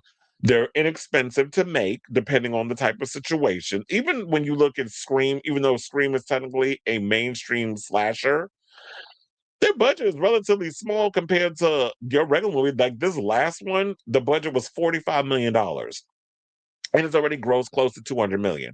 So I love the fact that horror is finally getting its due.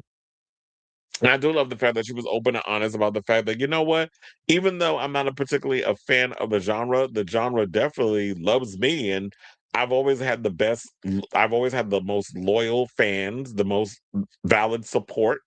And um I love the independent aspect of making these type of movies because you got to remember the original budget on Halloween was $300,000. You couldn't, well, I guess you could make a $300,000 horror movie, but not to the, but it wouldn't be in the same way that we looked at a Halloween back in the day. You need a little more money to be able to make that. Maybe the equivalent of with inflation of 300,000. Wouldn't that be close to like a million? Probably something like that. So yeah, shout out to you, Jamie Lee. And I say all this to say, what do you guys think of what she had to say regarding that? You know what? I am a screen queen. I've been coined a screen queen. Horror has definitely paid the bills and kept the lights on. And horror basically has made me the person that I am in the industry. However, it is not necessarily a genre that is my favorite. It's not my favorite genre of movies that I like to watch. So let me know what you guys think of this story in the comments down below.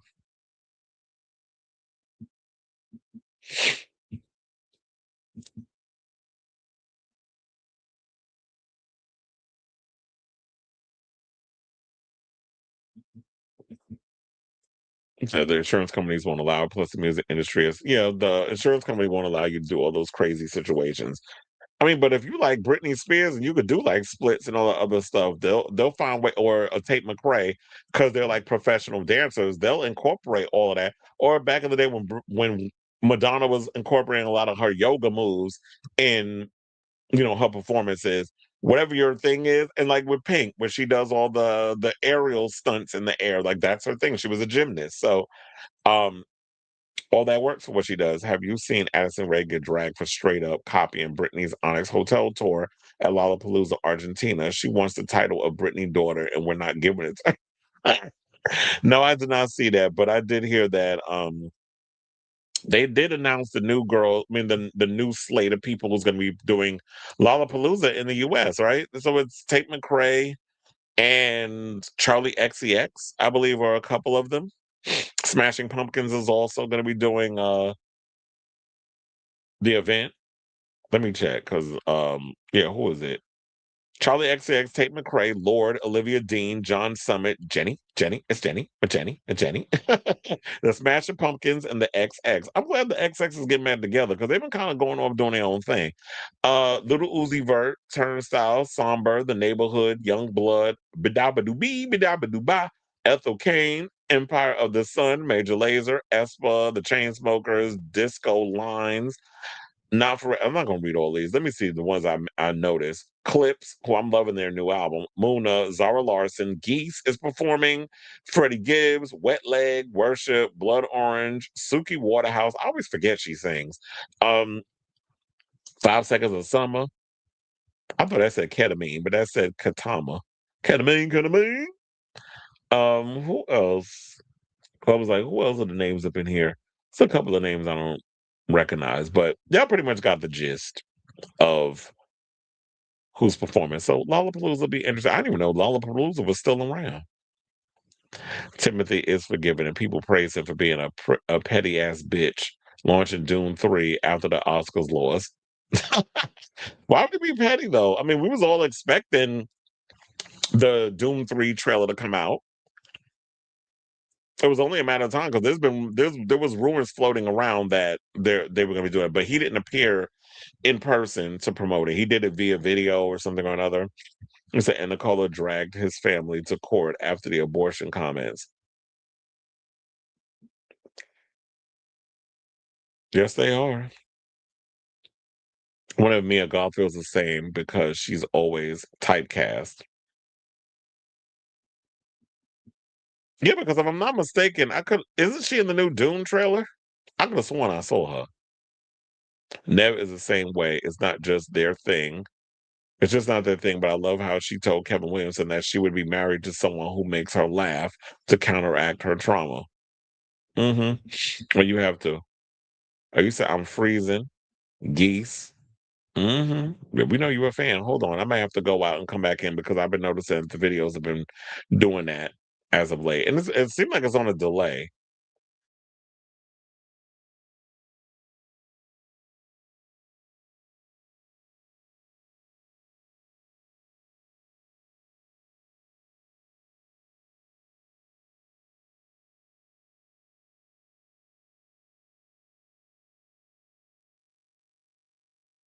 Okay, is it better? Is bitch better?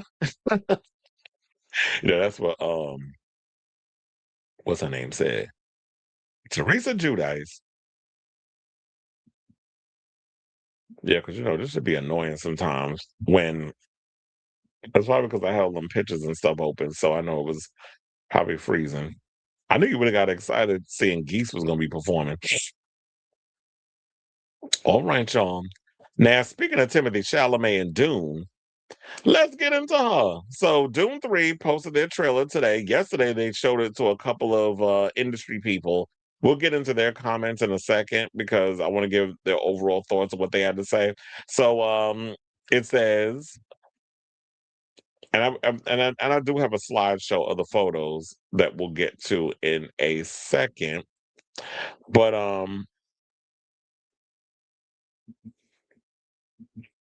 okay. And I was like, wait a picture. Okay, we got it. So, get ready for more trips to Arrakis because Timothy Chalamet has revealed the first look at Dune Part 3, the epic finale of Denis Villeneuve's sci fi trilogy. The movie is currently on the release calendar for December 18th, where it will face off against Avengers Doomsday, which it has been coined Doomsday because I know a lot of people floating around saying it. I know Robert Downey Jr., unfunny ass, but he was at the Oscars with Chris Evans, was up in there trying to take credit for it. It's like, no, y'all did not come up with Doomsday. You tried it. It's been floating around on social media long before y'all even knew what the word was. But I do like this idea that they're trying to do their own little Barbenheimer.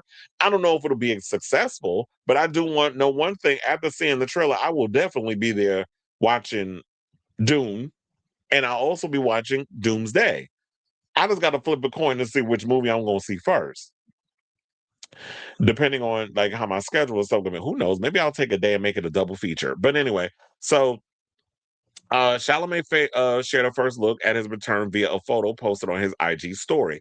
Now, in 2024's Doom Part 2, which Villeneuve co-wrote with John uh, Spates, I think is how you say his name, Chalamet returned as the warrior prince, almost said princess, warrior prince, all right, Xena, the warrior prince to choose and chosen one, Paul Atreides, who continued his high-stakes journey with his mother, Lady Jessica, played by Rebecca Ferguson, on the dangerous desert planet of Arrakis. Paul joined the native Fremen people and fell in love with a young warrior named Chani, played by Zendaya, as they fought for their freedom against the evil Harkonnen Empire. Now, in the end, Paul defeats the Harkonnens and launches a holy war against the Great House with his Fremen army. Yeah, the Moadib out here losing his damn mind.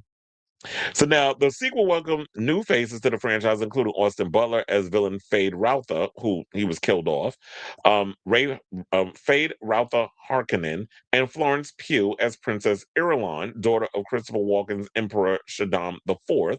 Leia Seydoux also debuted as Lady Margot of the Bene Gesserit. Villeneuve said multiple times during the Part 2 press tour that a third Doom movie would expand the roles for Pugh, Seydoux, and Anya Taylor-Joy, who played a future grown-up version of that's what it was. I don't know why I was thinking it was Mia Goth. It was Anya Taylor-Joy. She looked different in the movie though. Who played the future grown-up version of Paul's unborn sister, Alia, all of whom had brief appearances in the sequel. Josh Brolin's Gurney Halleck and Jason Momoa's Duncan Idaho will return for Dune 3, which also cast Robert Pattinson as the villain Skytail. Now, Legendary Pictures recently revealed in August 2024 that it was in development on a third Dune movie with Villeneuve back in the director's chair, blah, blah, blah, so on and so forth. And so, Dune Part 2, I should point out, since we were talking about Oscars and stuff, they said they won 2 Oscars out of 5 nominations and grossed more than 714 million at the worldwide box office. Before Dune 2 even released, Villeneuve had confirmed in December 2023 that he was already working on a script for a potential third Dune movie. So, based on, and also they had some of the photos and all this other stuff. Let me show y'all some of the pictures in case you haven't seen them. Um, I know it's taking a minute. This damn thing moves a little slow, courtesy of the Facha book. So there is Paul Atreides looking like he's going to the dark side. There is some other characters up in here. There's Robert Pattinson looking a little cray cray. Um, Jason Momoa, I believe that's Florence Pugh. More Robert Pattinson. Then we got Zendaya right here. Lady Jessica, Rebecca Ferguson, Javier Bardem. I think that's Anya Taylor Joy. So we're getting the. Oh wait, that's something else. So that was the Andrew Tate situation. I was like, we can close all of that and come back to this photo. Oh, and also, so then we also have some people that actually got to see the situation and gave their overall thoughts. There was a couple of critics that actually went and got to go see it, and so I wanted to read some of them on here to see what they had to say, and then I'll give my overall thoughts.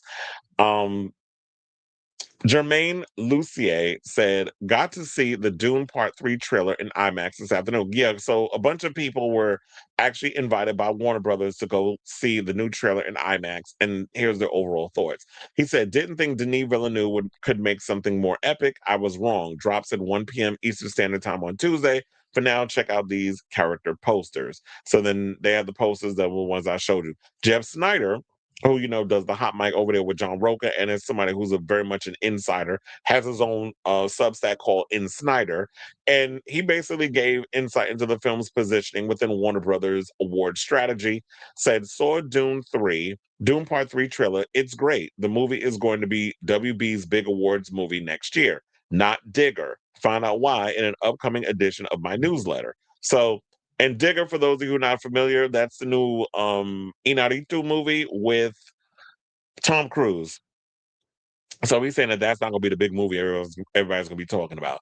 So then we have Brandon Davis, who took a screenshot of the Dune Part 3 within the eye and said, I've seen Dune Part 3 teaser trailer, big day tomorrow.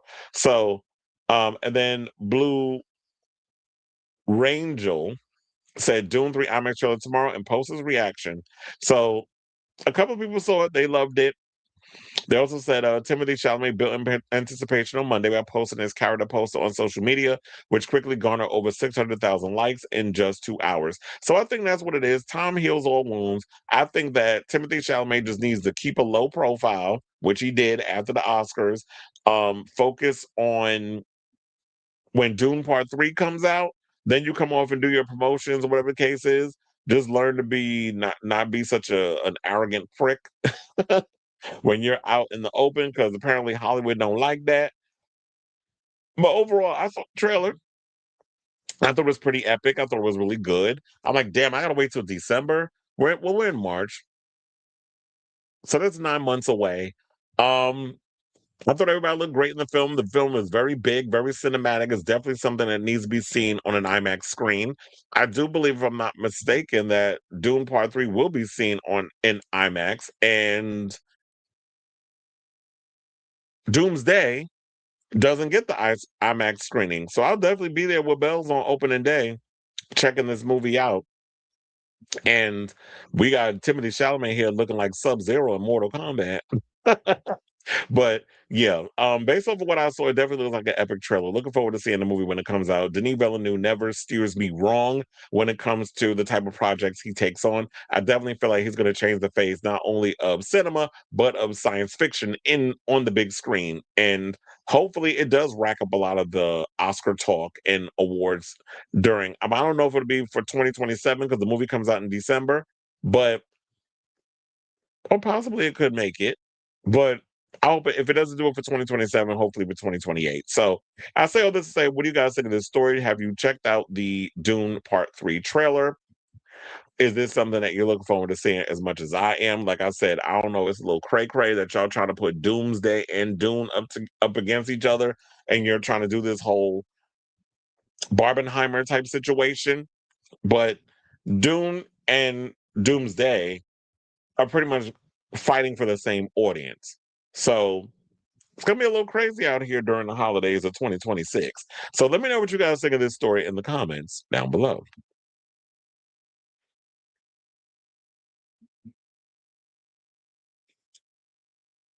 Well, thank you. I would watch Dune 3 before I watch a desperate Marvel try their best. Well, look, I will say this. Dune is actually pretty if you like science fiction, definitely check it out.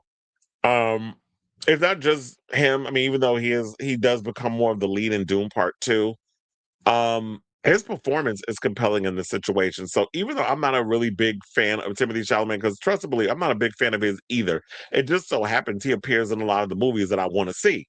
And when he gets on the screen and he performs, he's relatively good in it. So a lot of times, based on the genre, like science fiction, I will kind of like not get so caught up in the matrix of the person, me not liking the person, and I'll just take in the movie and all the rest of the cast.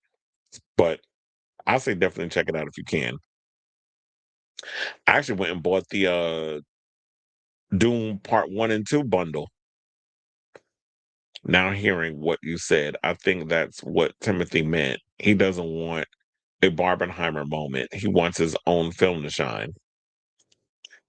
But then why are you continuously trying to throw opera and ballet under the bus?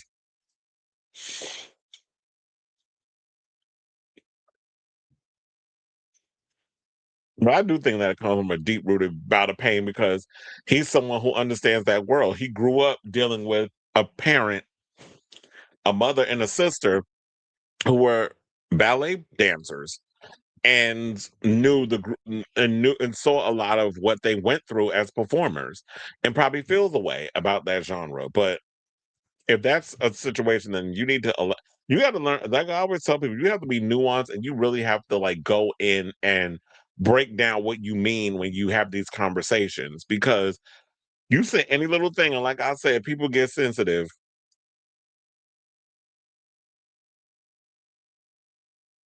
Oh, it's like when you said, he texted me, he's like, "You freezing?"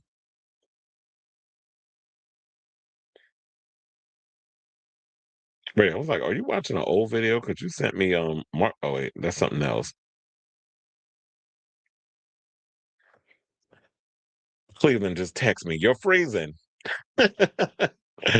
No, I'll be on it last minute checking my messages. All right, y'all. So now let's move on from the movies. Let's get into some music news. Let's talk about Jack Harlow. So apparently Jack Harlow is being dragged out here in these streets because he said something about black folks and saying his music got blacker and y'all was in y'all feelings about it. Wait, hold on, because I'm now I gotta sit and try to find the video. Did it disappear?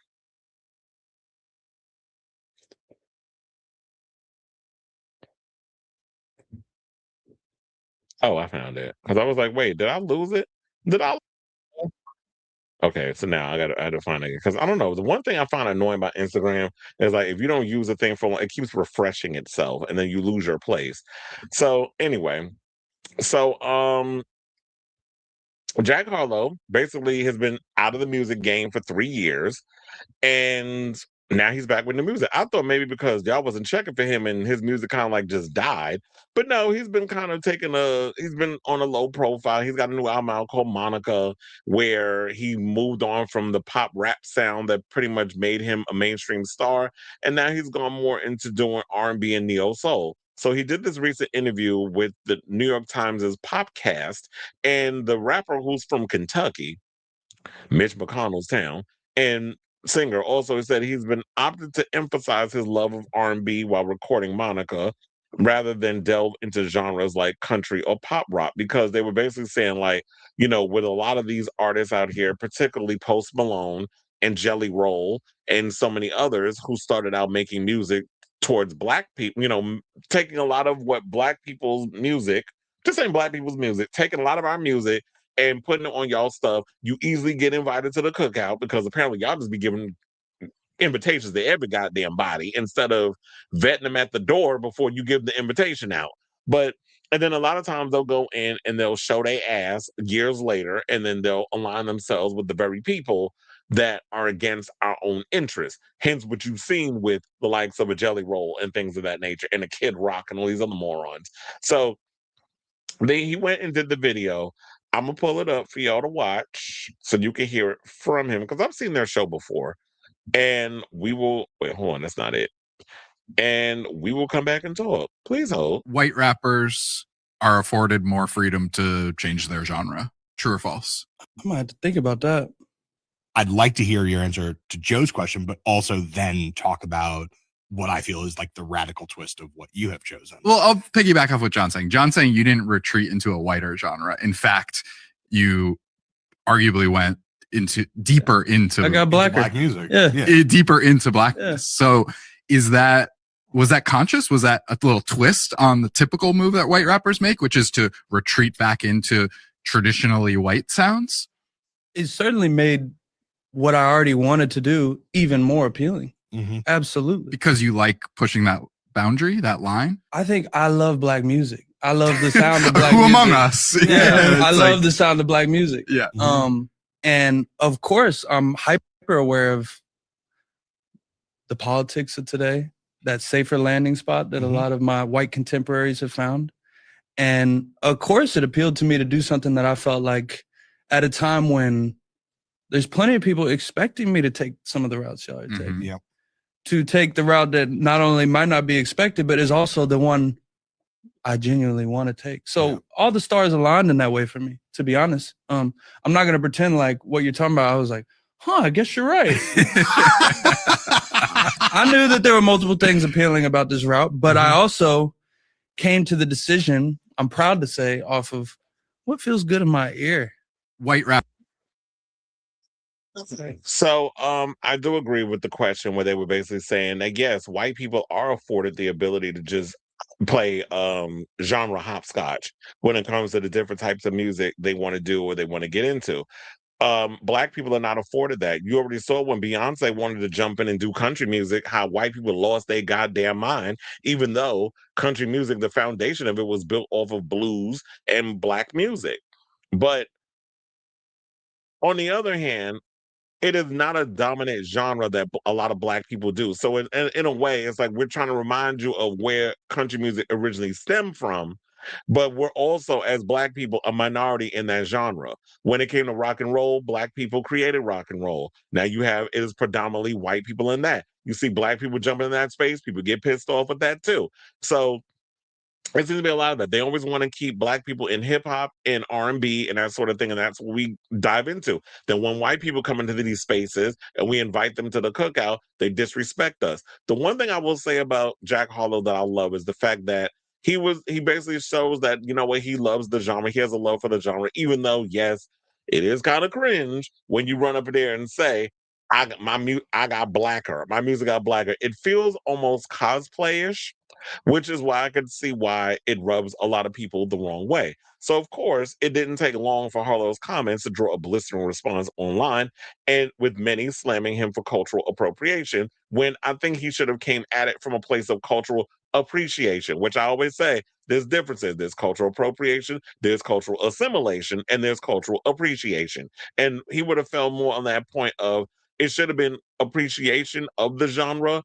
It did come across like you were appropriating the culture, but he hasn't been disrespectful to black people in ways that maybe a Machine Gun Kelly or a Post Malone have been when it comes to, oh, y'all jump on the bandwagon with our music, but then when shit hits the fan, then y'all want to go for that mainstream success, you switch over to more of the white stuff. And then you get your bigger fans that, because I still have those hip hop hits, now it feels good enough for those white people to accept your music, because now you've gone into a genre that more white people would discover your old stuff, discover your new stuff, and don't have to intermingle with too many black people.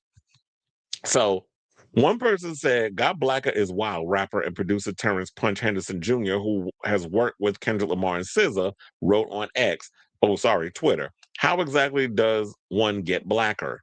On Instagram, another person wrote, "I don't care what anybody is trying to make. I don't ever want to hear a white man say I got blacker ever again."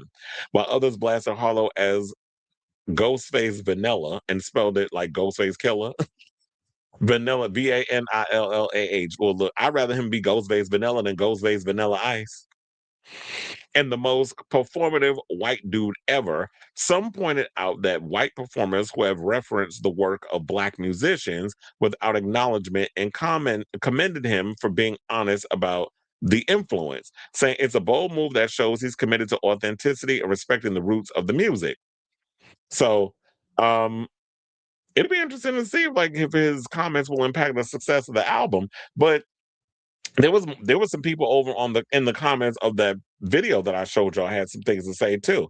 One person said the framing of the clip is what's driving the engagement, but they're actually addressing things Black folks have been calling out for years, dipping into Black culture and aesthetics, monetizing it, then leaving when it's convenient while he's doubling down. Another person said this is not an insane thing for three white men to be talking about. And then that person that I said, Saley Williams, that's who I was referencing earlier, said, nah, let them have it. Black folks have been saying this for years to limited success. Another person said, I don't care what point anybody is trying to make. Oh yeah, that was the one I read. I got blacker ever again. Um, Another person said, three white men discussing blackness. Another person said, the gag is even traditionally white sounds are actually traditionally Black. And I think another thing that people have a problem with is the fact that you have three white people in the room having this conversation, and you don't have any Black folks in there to kind of steer the conversation. And that's a conversation that needs to be had. I think Jack Harlow also went on Rosenberg. Ebro Lauren Rosenberg. I think he went on their show this week. I wonder if they asked him on this because you actually have somebody who's Black on that panel. You have Ebro, who is a Black man, half Black, but he's Black, who could probably address those. And nobody goes harder on Black issues and culture than Ebro. So it'd be nice to see if they asked about that. If you went on Charlamagne, you're not going to get much out of them because them people about as deep as a pond over on that damn channel. And plus, their ratings are dropping because nobody's going over to Netflix to watch the goddamn Breakfast Club. So we all just going to have to just hope for the clips to pop up online somewhere and just rage bait that. And so I wonder if he'll go up on any other places because if you're going in Black spaces and you're promoting an R&B neo soul album, then I need Black people to go in and really ask them those questions. And I don't need no half stepping. I don't need y'all running up in there trying to be all demure mindful over, what he has said. Really go in and be like, that might not have been the smartest thing to say in regards to that situation because it does make it sound like a bit of cultural appropriation. And I think a lot of times people of color are tired of white people coming in, colonizing our shit, privatizing off it. And maybe he didn't mean anything by it. Maybe it's like I truly believe he loves Black music. He loves R&B. He loves hip hop. He loves all the sounds of where that comes from. The problem is, and I think the ones we really need to be windmilling at is the industry as a whole, because there'll be Black artists out here who give y'all what you want. Y'all pay them dust, or the industry won't pour a lot of money behind them. But let's get somebody who is racially ambiguous, white adjacent, or plain on white who's doing that same genre, and they will throw all the money behind them to promote that artist because it's palatable to pick someone who isn't Black to put all that money behind it because the overall racism that goes on in the industry. So it's a lot to unpack with this story. It's very multi-layered, and I'm sure that we will be discussing stuff like this down the road with some other celebrities. So I'll say all this to say, what do you guys think of this story, what Jack Harlow had to say? Do you think people are overreacting, or do you think that maybe he had a slip of the tongue? Or do you think people have a right to chastise him over a white guy doing Black music? Because we've seen this happen time and time again. Too many of you white people come up in here. Y'all act like y'all got good intentions. I'm just speaking in general. I'm not saying this is him. That you come in with your good intentions, and then when the shit hits the fan, then y'all run over there to the white spaces, but you already done pillaged enough of our resources, and now you sharing it with them folks over there. So let me know what you guys think of this story in the comments down below. All right.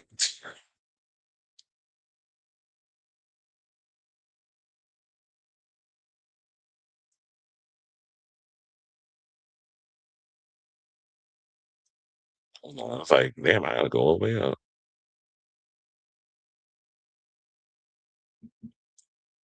Said, hey, love from South Africa. Yes, South Africa's in the building. We international over here. He said, I really like his album, LMAO, but he could have kept that to himself. And again, I didn't hear the record. I would have been like, what? I mean, I've heard that the album is pretty solid. I haven't heard it yet. So, first of all, I didn't even know Jack Harlow dropped the record until this controversy came out. So, why not just say you respect the genre and wanted something new? Absolutely. Said that I've always had a love of black music that and bringing a lot of those references. Look, if there's anybody y'all can learn from in regards of like someone who had to fight his way into the industry and then ended up getting the respect that he deserved, y'all need to like watch old Eminem videos. That's what y'all need to do. So that way y'all can learn a little humility because Eminem was somebody who came from Detroit, white kid, loved hip hop, and fought his way through the trenches, doing battle rapping and all this stuff. So, and he was able to become like one of the greatest rappers. I ain't saying he up in the same like Mount Rushmore like Nas and Jay-Z and Biggie and them, but he is well respected. My issue with Eminem was the fact of how the mainstream treated him, how MTV treated him, where it was like all these other rappers coming in doing work, and because you got this white kid coming up in here, let's roll out the redder carpet. We'll roll out the red carpet for everybody else. We'll get the redder carpet for him. So it's always like I always say, the people that work behind the scenes in the industry, y'all racism be showing.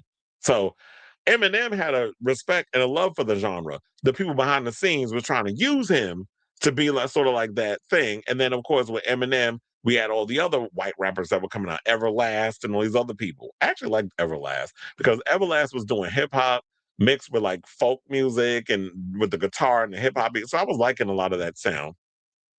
The sing rappy type thing. Like I said, neo-Nazi Proud Boys to Men. Brian McWhite dressed like LL Cool with not Charlie Kirk Franklin. What are these all the names they were calling him?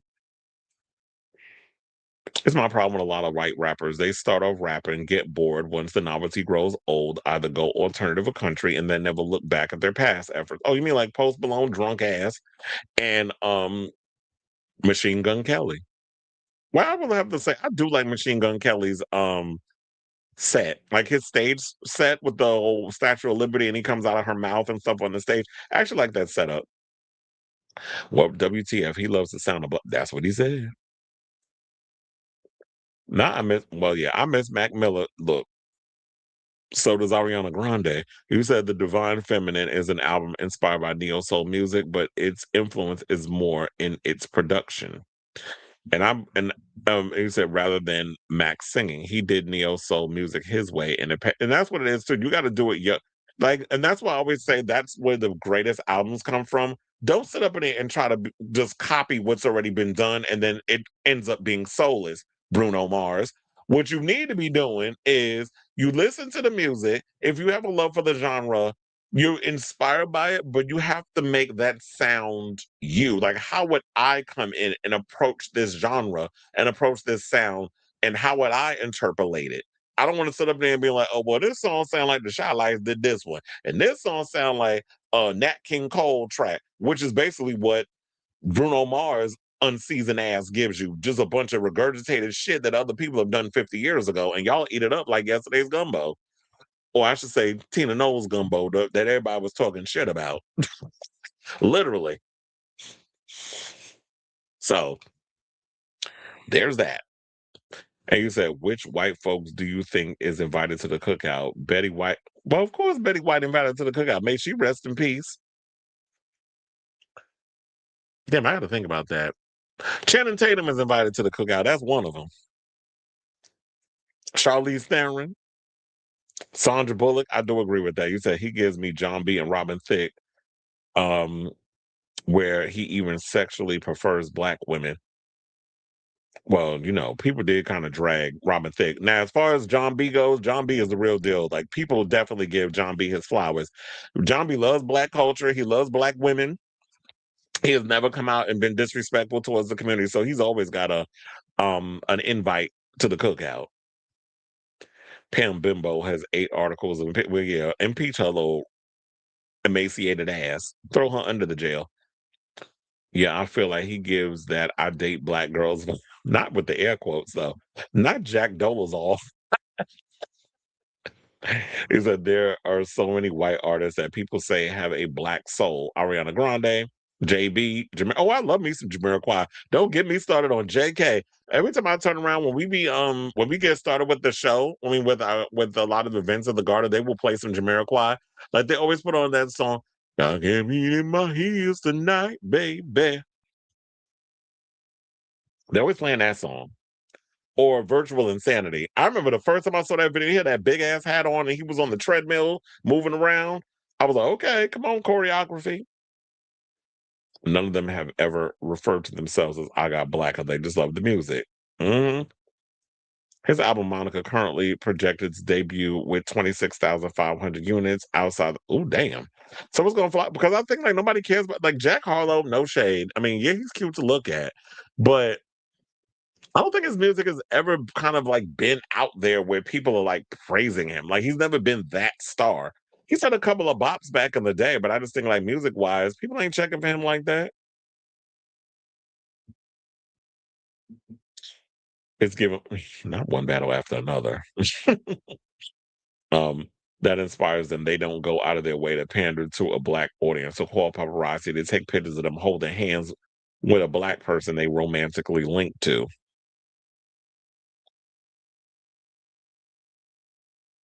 Yeah, I know. Anastasia. Speaking of Anastasia, did she appear on Drag Race yet? Because I know she's supposed to be. I think it was UK versus the World, right? Which the new episode is tonight.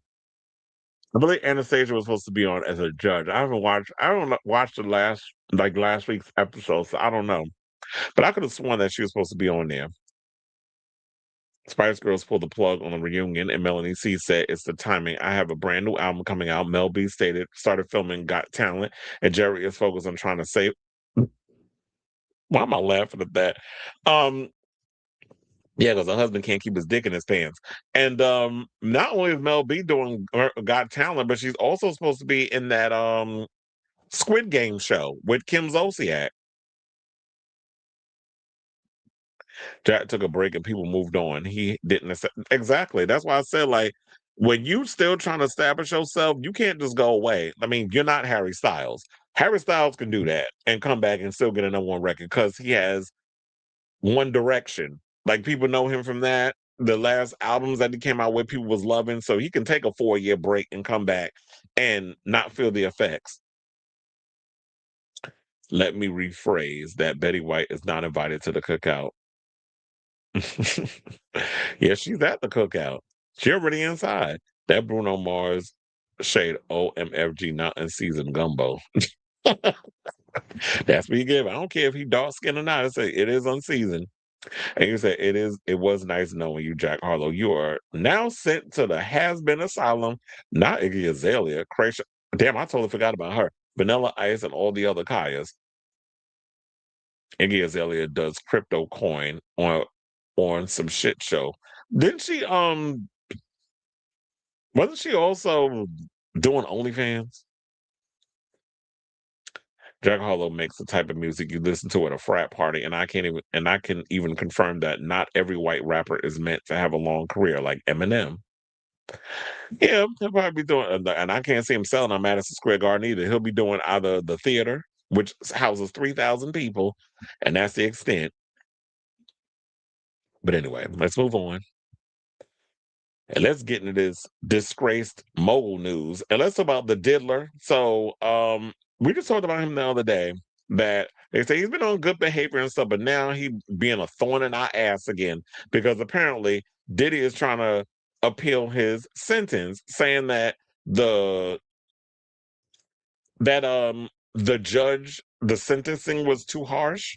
And it's no shade, but I just think like it wasn't harsh enough, in my opinion. So now Diddy and his legal team have officially appealed his 50-month prison sentence. Of course, it stems over 2 guilty accounts over transportation and engaged in prostitution.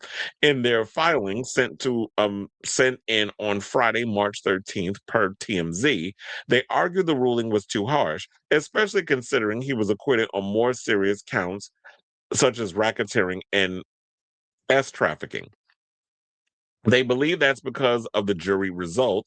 Judge Aaron Submaranian, the man responsible for the sentence, punished him harder, even though Mann Act violations typically aren't as severe. To be more specific, Diddy's team says the sentence is roughly 4 times higher than normal for incidents like these. Overall, the lawyers believe this is a perversion of justice. Oh, that's where the perversion comes in, sir. When that's all you was doing at them freak offs, a bunch of damn perversions and abusing of women.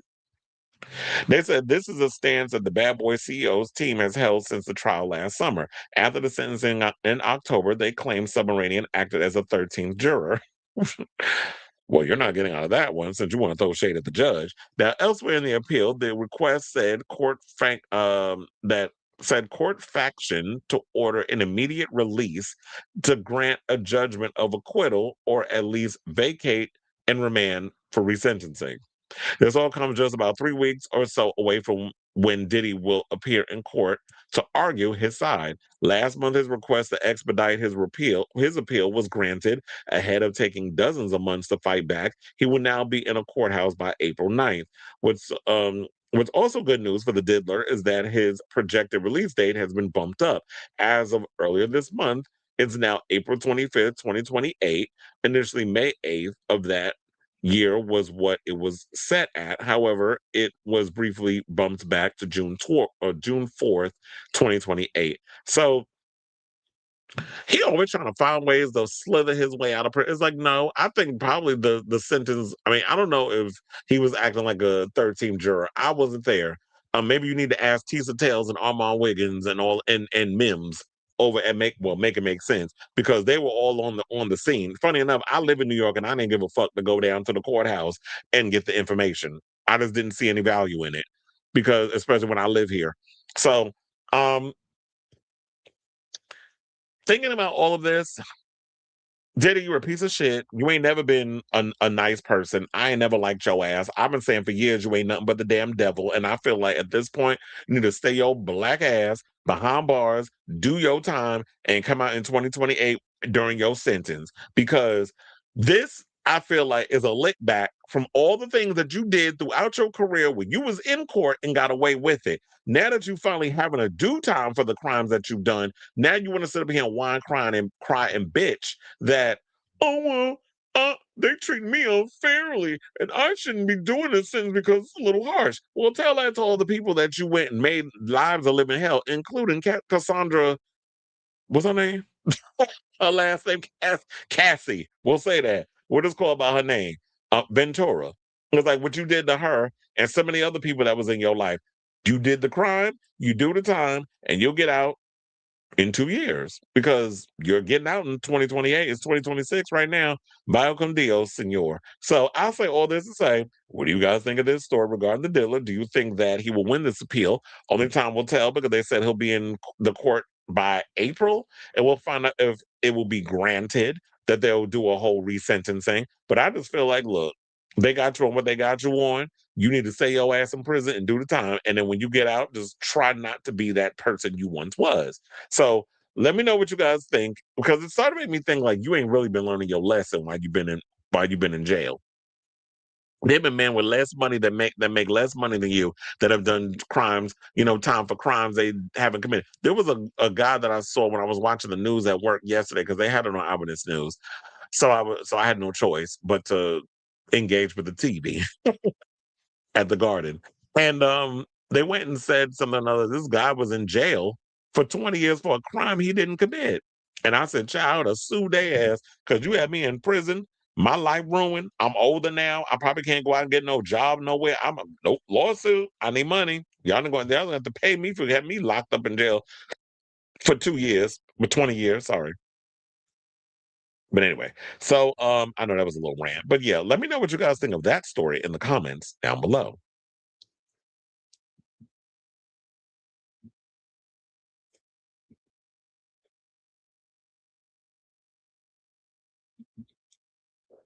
Yeah, I know y'all would not want them down there. What they going to do about what? I don't understand. What would they? I mean, I'm sure South Africa is a great place to live, but why? What would they do down there except be a damn nuisance? Didn't Diddy's team talk nonstop about him being violent? Yeah, now all of a sudden y'all want to talk about he innocent? Speaking of prison, do you remember the rapper? Yeah, I remember Mystical. He ain't never getting out of jail. Danger! Mystical out here being a damn fool. C Murder trying to get out of jail too. He ain't getting out. That was Monica, man. Said you ain't getting out of jail. I forgot what Mystical did. Did he grape somebody? Why is not on a versus in jail? Why he in jail? Oh yeah, it was grape. I knew it had to do with something. Because they said, 2 hours ago, they said he played. Well, thank you for letting me know this. I looked it up, and this is actual tea that came out today. So they said Mystical, the Louisiana rapper known for a run of late '90s and early 2000s hip hop hits, has pled guilty to third-degree grape in connection with a 2022 assault in is it Ascension or Ascension Parish, according to WBRZ. The artist, whose real name is Michael Tyler, has been in jail since he was arrested in 2000 and since 2022 on several charges, including first-degree grape, simple robbery, domestic abuse battery, and false imprisonment. The charges were reduced as part of a plea deal. Deputies were called to a hospital in reference to a reported SA. Detectives identified Tyler as a suspect after speaking with the victim, who suffered minor injuries during the assault. The victim also told investigators Tyler beat and choked her, then took her phone and keys to stop her from leaving. She also said he forced her to send him money via Cash App after the assault. Damn, you out here really struggling for cash? You out here assaulting and then robbing the girls you graping? Tuesday's conviction is not Tyler's first. He was a registered S offender. Oh, you up there with I guess you could Kiki with Nicki Minaj and them over there. She like them S offenders too, who previously served 6 years in prison after pleading guilty in 2003 for sexual battery and extortion in an unrelated case involving a hairstylist or his hairstylist. They said in 2017 he was also charged with grape and kidnapping in Louisiana and spent more than a year in jail before posting bond. Those charges were later dropped when a grand jury declined to indict him. What are you threatening him? Tyler, who, damn, you 51 years old still doing this foolishness, now faces up to 20 years in prison. If he had been convicted of the original first-degree grape charge, he could have faced a life sentence. Mystical rose to fame in the mid-90s as part of Master P's No Limit Records. He found mainstream success with songs like Danger and Shake Your Ass, Show Me What You're Working With, featuring Pharrell Williams, and earned multiple Grammy nominations in the 2000s. So his sentencing is scheduled for June. So got the tea on that. So now you know.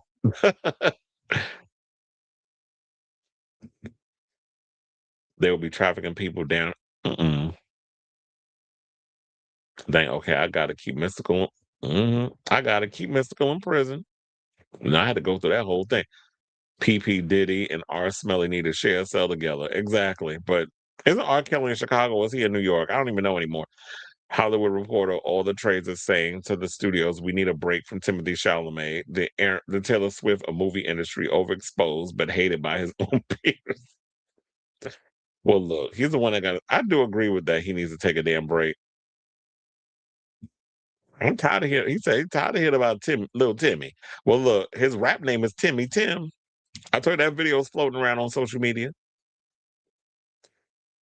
All right, now, since we was talking about music and things, now we got to get into this messy story. Let's talk about Swizz Beatz. So apparently one of his baby mothers who lives in the UK is speaking out and saying that the 17-year-old child that she had with Swizzy back in the day has, whenever she goes over to his house that he lives with Alicia Keys and them, that the daughter has been disrespectful. She said that her and the daughter got into, wait, what is going on? She said that her and the daughter got into a fight. Why is my pictures not coming? Did I hit the wrong thing? Okay, there it is. I don't know. Yeah, I don't know what's going on with the thing. I'm probably hitting the wrong damn button. But anyway, so Yeah, so she said that every time when she sends the daughter over to her father and all that other stuff, there seems to be some situations. The daughter's been vaping. Apparently, Alicia also vapes. There was a recent clip. I was trying to play it for the show, but no audio was coming out. But it was on the neighborhood talk.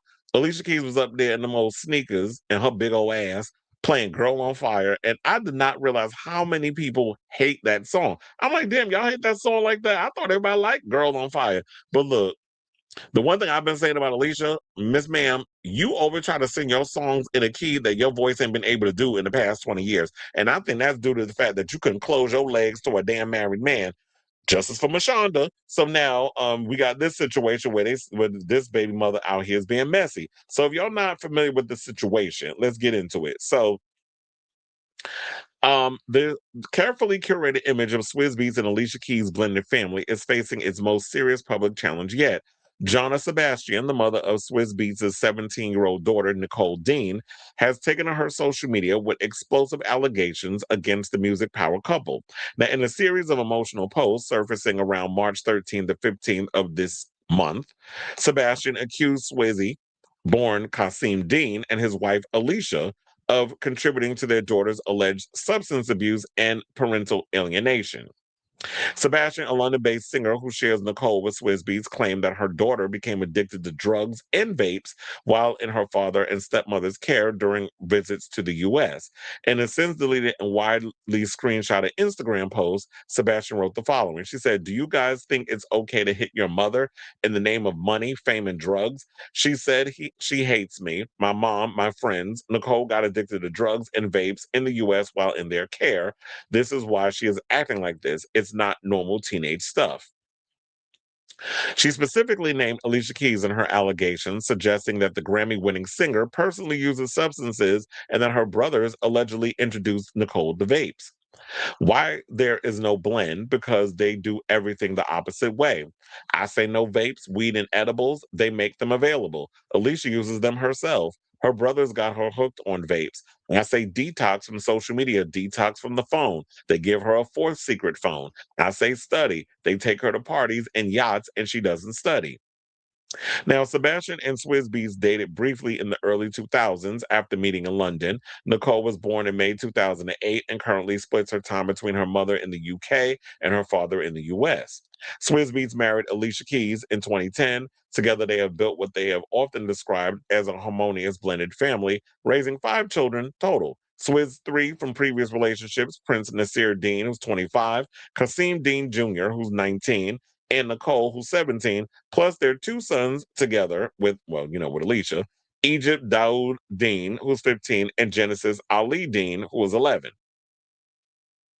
Now, according to Sebastian, the situation escalated to a physical confrontation where Nicole already allegedly hit her, which she described as crossing the biggest line. Sebastian shared what she claimed was video evidence of her daughter pulling out a pre-rolled joint and vape pen, alleging the items belonging to Keys. In another emotional post, she wrote, "I'm trying to save her from further destruction. I've spoken to her dad so many times about it. They ignore everything. They speak to Nicole and make me look like a villain to her." She continued making a reference to another celebrity tragedy. She says, "If you have to go public to save your child from drugs, you should, instead of your child spiraling out of control and publicly dying from an OD in a bathtub like Whitney Houston's daughter." Well, Whitney also died in a tub. They also said something that he also threatened his baby mama with a pow pow, because I got that IG post here. Hold on, let me pull that up for y'all to see. I tell you, this is an evidence heavy show today. Um, So yeah, this is on her page. So she put, this is from 2019. "He has been threatening, harassing me for many years. He hasn't taken any part in raising Nicole, never did any caregiving. They do it for power and control. He lies in my face when we have conversations, then does the opposite.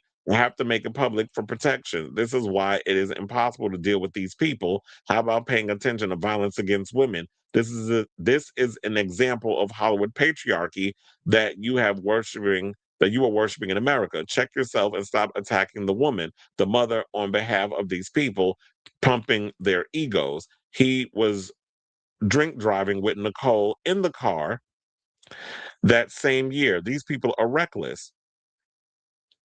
And look, somebody jumped in the comments and said he was married when you got pregnant. Leave us alone with your pity party nonsense. So the people still throwing shade at her. But I'm like,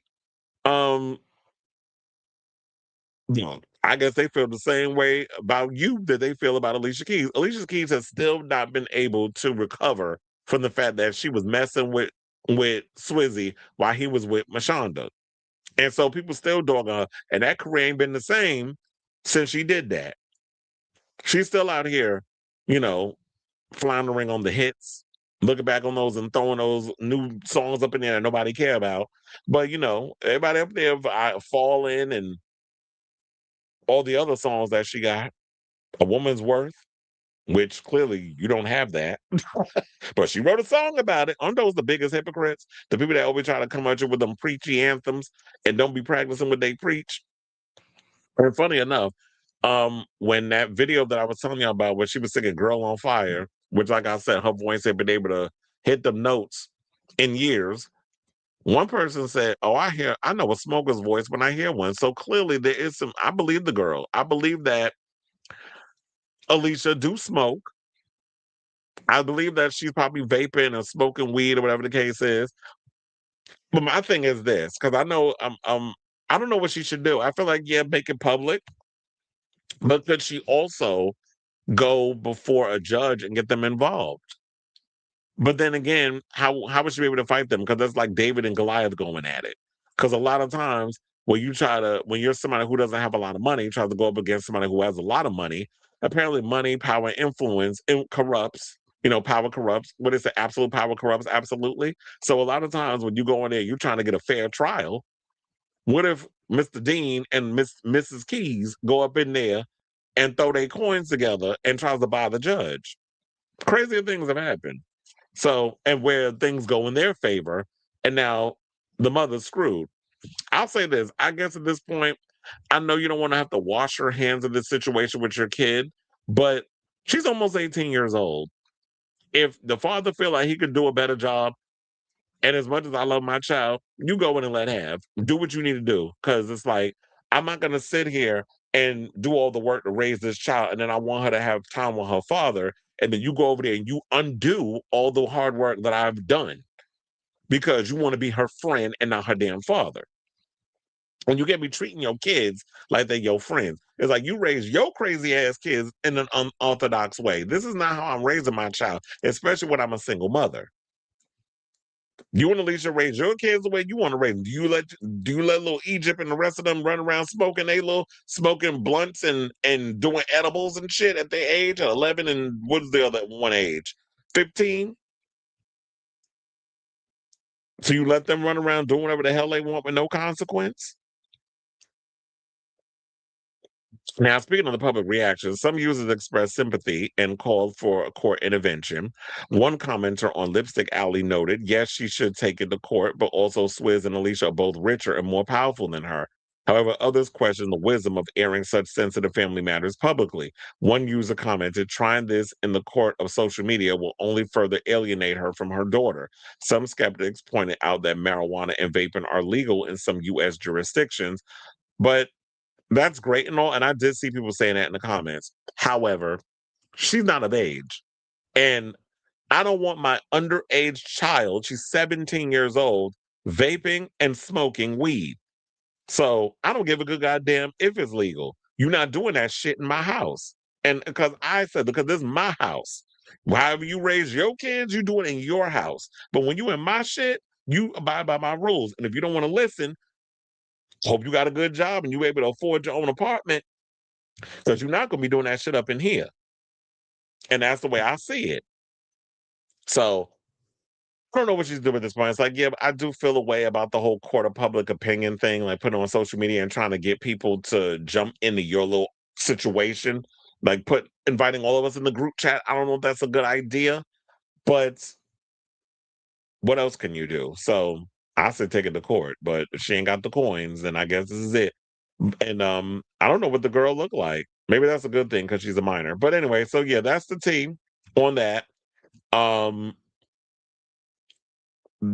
Look, she said that she's had issues with Swizzy over the years, and she's tried to tell him, but he don't want to listen. So I don't know what she should do at this point. I hope she's able to work it out in some sort of way. Get the courts involved. That's all I got to say on that. So yeah, I definitely want to hear from y'all. What do you guys think of this story? Do you think that this is something she should have done, put it out there in the public, or do you feel like this is a mother at her last wit's end? She's at the end of her rope. What else can she do? I've tried everything, and I've tried to go before him, have conversations, do a face-to-face, a FaceTime. We've gone on hikes. We've gone for 40-minute walks, and it seems like nothing's penetrating. So what could I do? There's only been so much I could do before I have to like take it to the people, the people's court, and the people's court being, the internet. So let me know what you guys think of this story in the comments down below.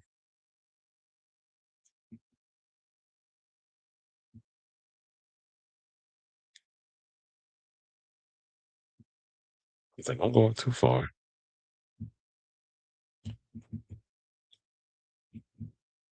He was found guilty of extortion and other stuff and had to do a plea to avoid life in prison. Research his 2004 case.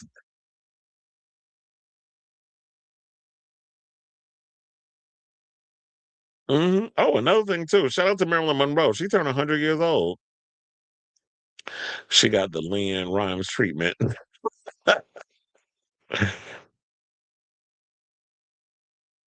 I guess it is mixed people problems. And you said, because we all know LeAnn and Eddie career never fully recovered after the cheating scandal. Okay.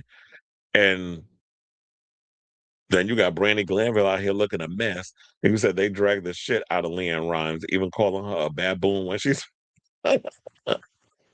that's shady. Alicia got it easy compared to her. Did she though? Because I could have sworn Alicia got it bad, but I do feel like she probably did get it worse. And hating her mama, the only way she hates her mom is being trained to.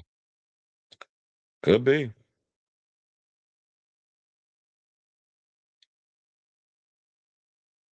What comment did I miss? If you talking about the Marilyn Monroe one, I did read that one.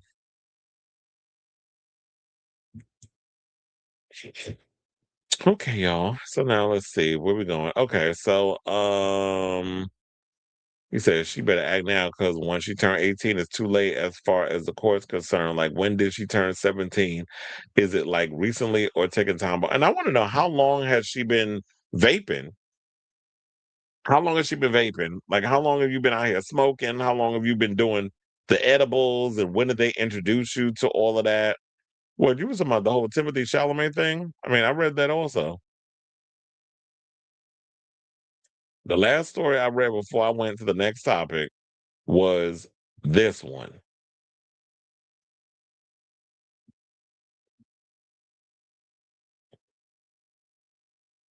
Yeah, so they got to figure that out. She probably still do. That's what I look back in the day. Me and my friends, when I first started doing the whole podcasting thing back in the day, when I was dabbling in it, not really taking it seriously, I used to refer to her as Mr. Keys. So, which I should have did in that segment, but she definitely gets bull dagger from East Harlem. Anyway, so we're down to our final four topics. So before we get to our final four, if you could please do me a solid, hit that like button. If you're new to the channel, hit that subscribe button, and also be sure to smash the notification bell so that way you know when we go live with a brand new episode of Chris Avalon Unfiltered. That's if you haven't done all that already. And we also have memberships. You can also, hype up the channel. You can do all that good stuff to help show your support for this messy show. He said, I can't and won't, Lord. Me and my friend used to call her Mr. Keys.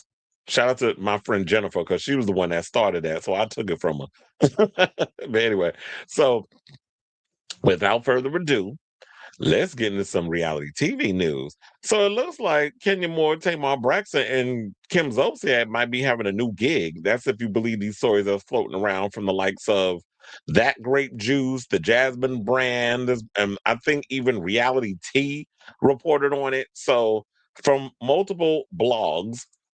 But until we actually hear that it's factual, let's take it with a grain of salt. But I do think like this might be an interesting idea to want to take on. So apparently, word on the street is these girls got a new show, and I think it's going to Prime Video. So, look like some of your favorite reality stars are allegedly teaming up for a brand new series. They said in February it was announced that the original cast members of The Real Housewives of New York City would reunite for a new docuseries titled The Golden Life. And that's going to be on E! Now, instead of sharing their lives in the Big Apple, the original cast, including Luann de Lesseps, Sonia Morgan, Ramona Singer, and Dorinda, and more, will come together in Palm Beach, Florida. The series would also air on E! Rather than Bravo. Now, it appears that Amazon Prime may also be developing a new series featuring familiar faces from the Real Housewives franchise. However, unlike The Golden Life, it will also feature real life personalities from other hit shows such as The Bachelor and Vanderpump Rules. Are fans expecting a new reality competition series? Here's everything that we know so far. So now, according to a recent Reddit thread dedicated to the Real Housewives, a new reality TV show is reportedly in development at Amazon Prime Video. It will feature several reality personalities, including 3 stars from the Housewives universe.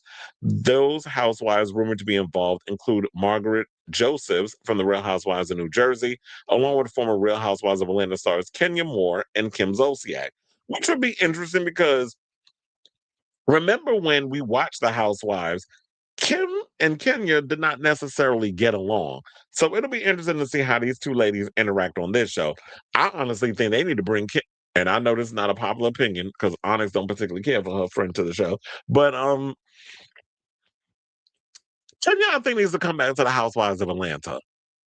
And I'm saying that because with Britt Edie showing her entire ass and everything that's going on now with Bravo, to spite her, I'd bring Kenya back. I think y'all thought a little too prematurely about firing her, but that's just me. So they said those housewives, as I said, Margaret Josephs, Kenya, and Kim. Not much information has been revealed about what fans can expect besides the thread sharing that the show is reportedly being filmed in the Dominican Republic.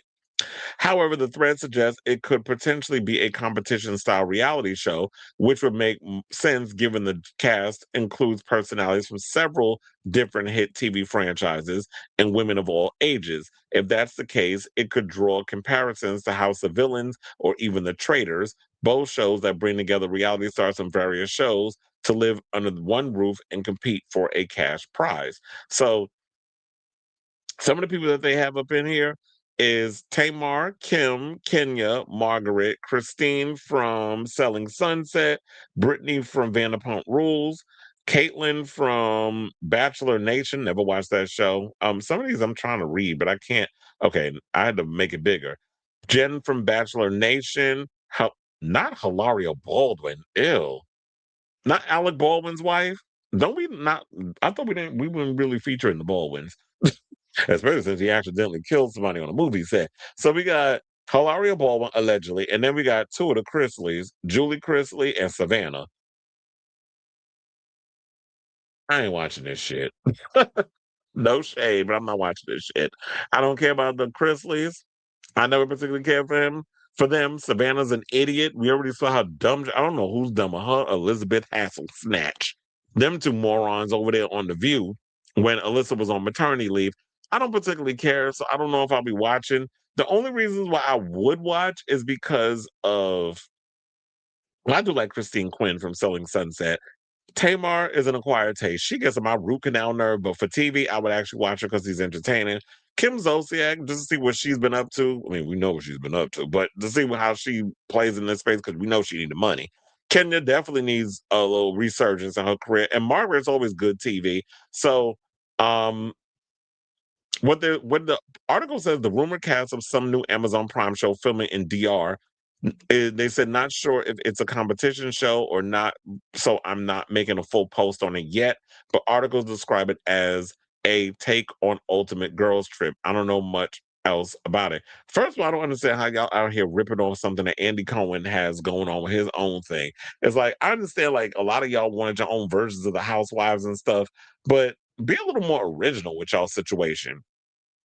Speaking of physical challenges, I've heard people over the years say, you know, it'd be a great idea if they actually did that with Drag Race. Like you have a bunch of Drag Race girls. It's like a cross. They try to say Bad Girls Club. I'm like, no, we don't want nothing that damn ratchet. But they said a cross between the Big Brother and the Challenge. If they kind of merged that up in there and did it with drag queens, oh bitch, I would definitely be up there watching that. In fact, I would like to host a show like that. So, look at me, always trying to put myself in a hosting gig. If ain't nobody gonna hire me, then well, look, if I don't shoot my shot and put it out there, then how else will things get done? Closed mouths don't get fed. So yeah. So that's the latest on this so far. It sounds interesting, but because y'all got the Chrisleys and stuff on there, like, hopefully y'all go home first. So kind of like with Plain Jane went home early on the recent season of House of Villains. So I say all this to say, what do you guys think of this story? If this show turns out to be true, would this be a show that you would actually would like to check out? So whatever your thoughts are, let me know in the comments down below.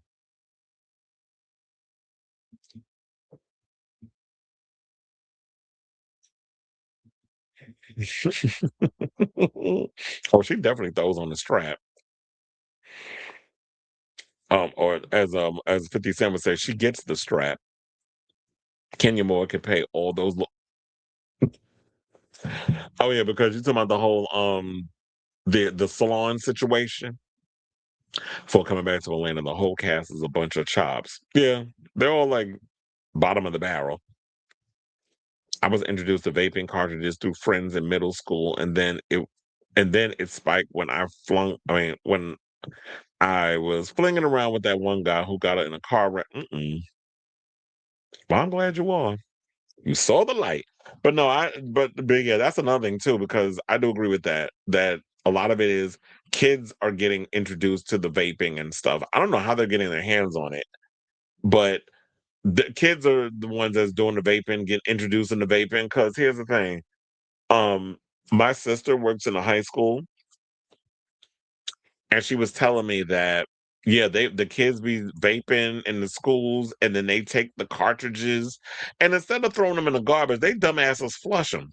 I'm like, why are y'all flushing stuff like that down the damn toilet? That causes the toilets to clog up. You're fucking up the pipes. But they don't care because it's not their damn toilet. And my thing would have been this: if you in my house doing that, and you flush the cartridge down the damn toilet, and you fuck up my pipes, I'm fucking you up.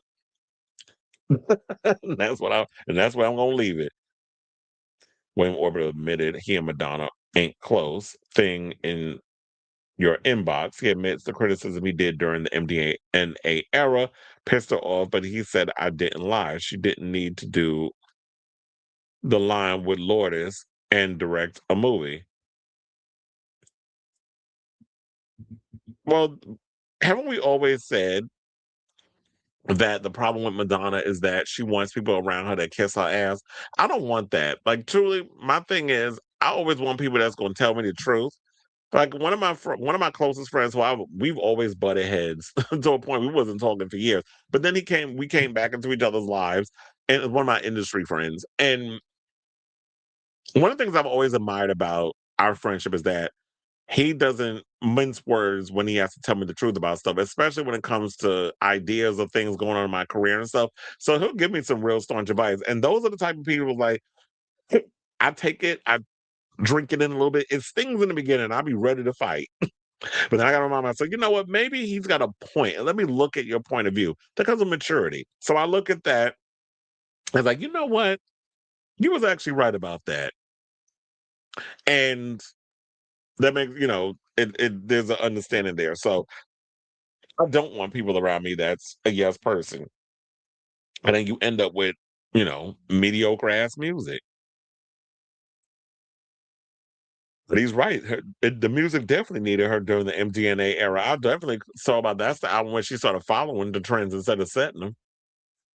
But he said, even if she hates him for telling her no, I'll forever love her because I work on Ray of Light changed my life forever. And it changed hers because that was the most that record, like when people talk about Madonna and the way they finally give her the respect as an artist, it's always Ray of Light. I mean, yes, she has her other records that y'all listen to, whatever, but Ray of Light is like that peak record where people literally give her the respect. And that's when she got the respect from the Grammy people as well. That sort of thing with her winning all those Grammy awards. And when she was getting up there, people were really giving her props. So I do agree with that.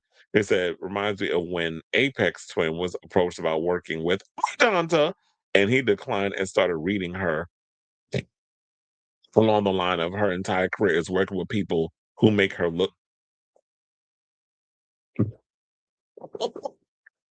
That would have been cute though to have her working with Apex Twin. I like Apex Twin. Apex Twin. I keep saying Apex. Apex Predator. Apex Twin. He said maybe. I mean, first of all, I like their music videos. I mean, their music is crazy. It's like you got to really be in the mood to listen to Apex Twin. But because a lot of weird ambient sounds and all that stuff. But the visuals, I always thought sold their music more. So I always like when they collaborated and did these crazy videos. Particularly like I love the visuals with Chris Cunningham. Come to Daddy, oh my god, that video is iconic. He said Ray of Light is her magnum opus. It always disappoints me that she never really made another album like it besides Music, which was an album Aphex Twin was asked to be a producer on. That'd have been interesting to hear like what that would have sounded like with his production on it.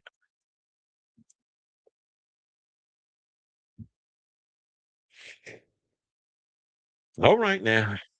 Let me close that window. Let's get into another. Okay, get back into the show, y'all. And let's talk about Mr. I'll Tumble for you himself, Boy George, who is basically, I think, was coming to Chappell Rowana's defense in regarding this recent situation where she was running around with a whole attitude because people was taking her picture when she got out of the car. I asked these people to leave me alone. They won't leave me alone. Girl, you're out in public. They're gonna get your photos. Stop always walking around like you hate your career. Because trust and believe, once they stop taking them goddamn photos, I mean, it wasn't if they was being disrespectful, they was smacking in your ass and say, "Come here, stop, bitch. Let me take your picture." If they was doing shit like that, I can understand your frustration. But you with this boundary shit, y'all get on my fucking. You new generation people get on my goddamn nerves with this mess. And I don't care if y'all get mad, but it's like grow up. You need to realize this is part of the territory. Let them take their pictures of you, act like you want to be where you at, and then go about your day. Now the fact that they know you don't like the photos, they're gonna keep going after you. When they find out your Achilles heel, they like to keep poking the shit, and you give into it because I guess your bipolar be bipolar. Didn't she say she got bipolar disorder? So whether she wants to hear it or not, Boy George has some advice for his fellow pop star Chappell Roan. The Good Luck Babe singer recently went viral for confronting paparazzi and autograph seekers who followed her to a Paris restaurant on Sunday, asking them kindly to please leave me alone and stop following me and harassing me before turning on her own camera on them to show them what it's like. You can show them what it's like all you want. They don't care. It's not like you're gonna post it. Well, it did go online, but they don't care. While surmising that his words were probably not helpful, George nevertheless addressed the incident on social media on Tuesday, saying the following. He says, "It's probably not helpful, but I have been doing this fame thing for a while, and you learn slowly and painfully that you don't get a free pass once you turn yourself into a bird of paradise. I watched Chappell Roan filming the Paps in Paris, and I laugh because I've kicked off at them many times. The trick is to own your fame. Yes, it's annoying at times, but so is being ignored and told you're a has-been. Life is always now, and I think Chappell looks great, but cheer up, girl. The world is at your feet. Stop kicking it. It takes so much more time to say no to a picture or a signature. Boundaries are boring. Break them with the magic of kindness." He's absolutely right with that. And that's all the things I've been saying. However, I'm about to dig in Boy George ass because you should be the last one to be spewing this shit because word on the street is I have two friends that have worked with you and say you're an asshole. One, my friend Daniel Dardicio said he hired him to do an event in Poland. Boy George was a nightmare. Another person that I met, I know, Alfonso King, who was also known as DJ Relentless back in the days of Esquilita. I told you, bitch, I know people. He used to DJ a lot of Escos. He now lives in Toronto, I believe. So yeah, with his husband, he still does activism. He DJs all other stuff. So and also does drag as Jade Electra. So he's a legend within the nightlife scene. So he told me a story too. The fact that I think there was one time he said that Boy George was cordial with him, and then there was another incident where they did some type of event, or he hired him for an event, and Boy George was a hot mess, nasty, disrespectful, all the other stuff. So yeah, you trying to tell her to get her shit together, and while yes, the advice is prominent, I do agree with a lot of what you said. But if you're not out here practicing what you preaching, this shit ain't worth the paper it's been written on. So great advice, and I do agree with it because it's like, yes, I know you hate signing autographs. Recently, there's a lot of celebrities out here who hate getting their picture taken, who hate stopping for paparazzi, who hate signing autographs, who don't acknowledge or even give a fuck about their fans. All they want is the fame and the money and the glamour and all that other stuff. They want all the frivolous things. But it's like, bitch, if you out here, and I don't mean bitch in a bad way. I'm just saying, like, how we homosexuals talk. But if you're going to be out here and you're going to be trying to gain all this notoriety and stuff, the day that they decide to stop taking your pictures, you're going to wish like hell you wasn't acting the way you was acting towards the paparazzi, because every dog has its day. And there have been many people that have been in your situation that are nasty to the paparazzi, and the day that you show up on the red carpet, they all put their cameras down, and now you mad. But that's what you wanted, sis. That's what you asked us to give you. Now we finally giving you what you asked for, and now you got an attitude. Bitch, I got an attitude. You know I got an attitude. That's on the top of my head. Shout out to LaKaylee 47. So I'm like, is there anything else I need to add to this whole situation? So they said that Roan has recently emerged as one of the most critical voices in the claustrophobic and sometimes exploitative conditions of life in the public eye. She rose to the top of the pop charts with songs like Good Luck Babe and Hot to Go and Pink Pony Club. Roan has made waves for advocating on behalf of her fellow artists for a livable wage, clapping back at aggressive red carpet photographers and calling out creepy fans who get too close.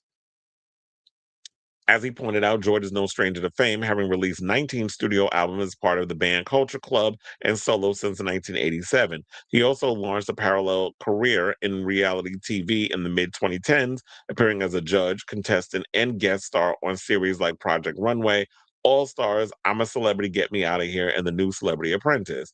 His recent words of advice for Roan were not his first public comment on her approach to fame.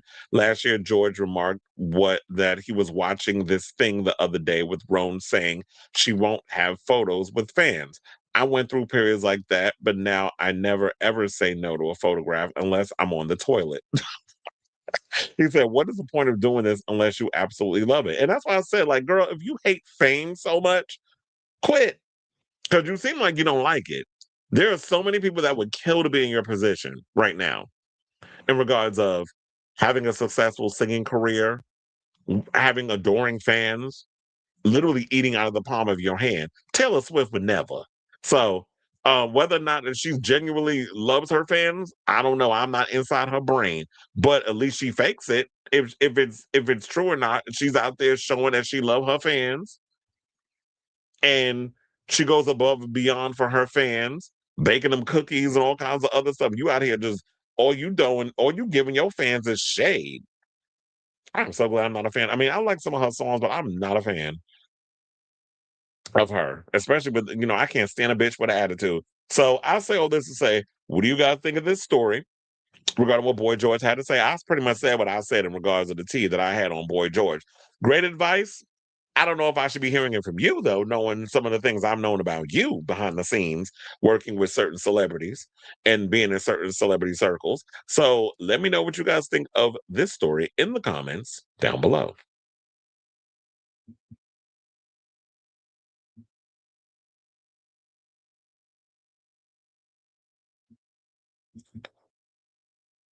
I'm siding with Chappell. What would that Thai queen in makeup know about being? Let's not do that. That Thai queen in makeup was famous around the time before social media was what it was. In fact, I think the paparazzi, that whole fame thing was way worse in the 80s and 90s and even in the 2000s before now. Now it's kind of, I mean, yeah, you still got annoying ass paparazzi, but it was crazier back then because You actually, there was no streaming, there was no internet. You had to sell records the old-fashioned way. People was all up in his business, wondering if he was a homosexual or not. Like, there was a whole bunch that was going on at that time. So I understand and yeah, he's had his own shares with the law as well. But um, it's part of the job. Like, you going out, and anytime you go out in public, people are going to want to get your picture. Even Beyonce, who was immensely private, she's like, I'm gonna just get in, take y'all little photos, whatever. I'm still gonna live my life and do what I need to do. I'm not gonna throw a temper tantrum, because the minute you start doing that, that's when you start turning people off. Chappell isn't established. The Paps could make you lose everything. You don't have a stan army. Yeah, she got a couple of fans, but they're not gonna be out here windmilling for her like the Barbs or the Rihanna Navy or the Beehive. You don't have fans like that. It's important to note that Chappell says it's harassment from the paparazzi. Yes, she is at an event where celebs get photographed, but not on the side of the street where she's exiting the vehicle. They get you there too. Her and Doja. Oh, don't even get me started on Doja though. And this whole thing where she tried to jump on the Timothée Chalamet bandwagon and was just talking about, oh, I just jumped on it because I knew if I talked about Timothée Chalamet and I said what I said, that it was going to bring me attention. I do believe she got multiple personalities. What did she say? She got what type of disorder? She said she got multiple. Well, she do. It looked like she got multiple personalities. I mean, look, if you're gonna be in this industry doing music or whatever, you have to have multiple personalities.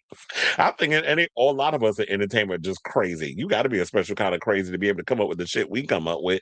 And you say they don't care. That Chappell has to understand they don't care about boundaries. It's their job. Absolutely, they don't care. This is why it's like you got to have security. You know, like disperse. You're going. This industry it's unfortunately chaotic, and it's things that happen that are just beyond your control. But I do agree that she should go in like how Tiana Taylor did. If you pushing up on me and you being disrespectful, call it out. They just asking for a photo, and you're just being annoyed by the photo. Yeah, I do. And funny enough, when you said this, I was actually thinking about this whole time with the whole paparazzi and everything. Britney was like in my head a lot when I was thinking about it.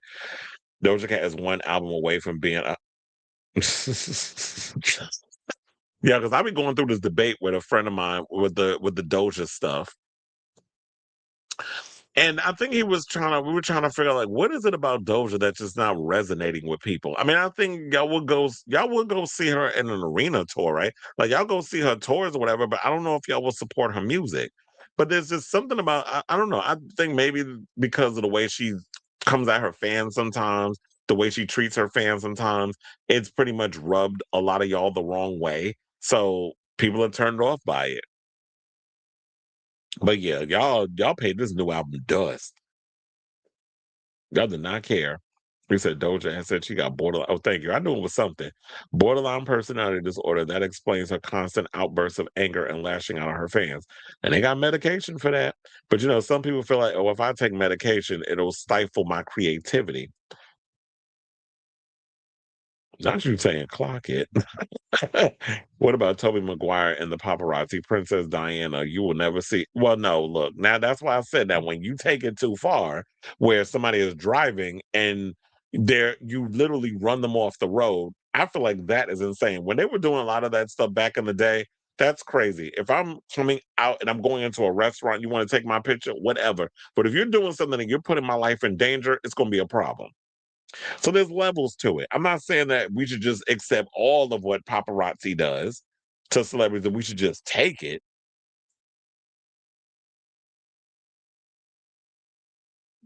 It's the same thing like with signing autographs. I feel like there's a lot of people when they ask for your autograph, they're not really fans. They're trying to sell your signature online so they can make money off eBay. Tobey Maguire, he's problematic as fuck. I like Tobey Maguire, but yeah, he can be a dick. Look, he was friends with Leonardo DiCaprio. What do you expect? He said, but did he deserve to be treated that way before he became problematic? Okay, well, look, y'all argue amongst yourselves. I gotta get back into the show. Let's get into some homosexual news. And let's talk about this show, I Kissed the Girl. And they liked it, but apparently the networks didn't like it because they canceled the show after 2 damn seasons. Now, I will admit, I did not ever get a chance to watch I Kissed the Girl or I Kissed the Boy. I think it's a UK show, but it was, if I'm not mistaken, imported to Hulu. So since the show has been chopped, now they're signing petitions. Fans are thousands of people, I should say, have signed a petition demanding the BBC continue to produce I Kissed the Boy and I Kissed the Girl after it was announced the queer franchise had been axed. I Kissed the Boy, the first series of the franchise, aired in 2023 and broke ground as the first dating show on British TV to solely feature levitical men. In 2024, I Kissed a Girl, an all-woman version, was launched and followed the same format as its sibling show. The premise of both programs sees 10 singles enter a gorgeous Italian masseria. Each contestant is instantly matched up with a potential partner, and before even learning each other's names, they share a kiss to see if sparks fly. Oh, y'all checked him for the hurt. He said, now during the course of the series, the singletones mingle with each other and build new friendships and romantic connections. What's the name of that show that used to come on MTV? Then they did that, and then they did a queer version. I liked that show when it was on. It kind of reminds me that this premise sounds a lot like that. Now, during the course of the series, the singletons mingle with each other and build new friendships and romantic connections, while new bachelors and bachelorettes enter at various points to heat up in the mix. You want to know what this also reminds me of? For the Love of Dilfs. This reminds me of that too, because there was a show on Out TV. I don't know if it's coming back. That Trump's favorite girl, Stormy Daniels, was a host of.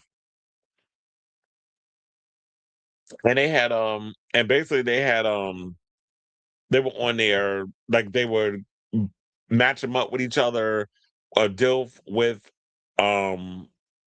I forget what they call like the younger version, like a twink or whatever, like the younger guys, or the himbos. That's what it goes. So it was the twink, so it was the himbos and it was the DILFs, and they kind of put them together to see if they had chemistry. And then to kind of shake things up, they would bring other people in the house, and then they can basically go after whoever that person was dating and be like, oh, this person that's linked up and connected with this person, they can come and be like, oh, I want to go on a date with you, and cause some drama within the house. I actually like that show, but I don't know if it's coming back though. It was on Out TV. Now, they said at the kiss off, each pair decides whether they want to stay together by sealing the deal with a kiss. Those who remain unkissed have to leave the show single. Damn. Now, last week, the BBC said there were no current plans for either show to return after season 2 of I Kissed a Girl airs later this year, with the broadcaster blaming funding challenges on the decision. Saying, we are exceptionally proud of I Kissed a Boy/Girl, the UK's first dating show for the Levitical Plus community. We would like to thank our fabulous Cupid, Danny Minogue, and the entire team at 2-4 for bringing the series to screen. Unfortunately, we have to make a difficult choice in light of our funding challenges, and there are no current plans for the show to return. Now, fans of the Levitical Plus dating show were unsurprisingly, absolutely devastated and called on other broadcasters to pick up the franchise and save it.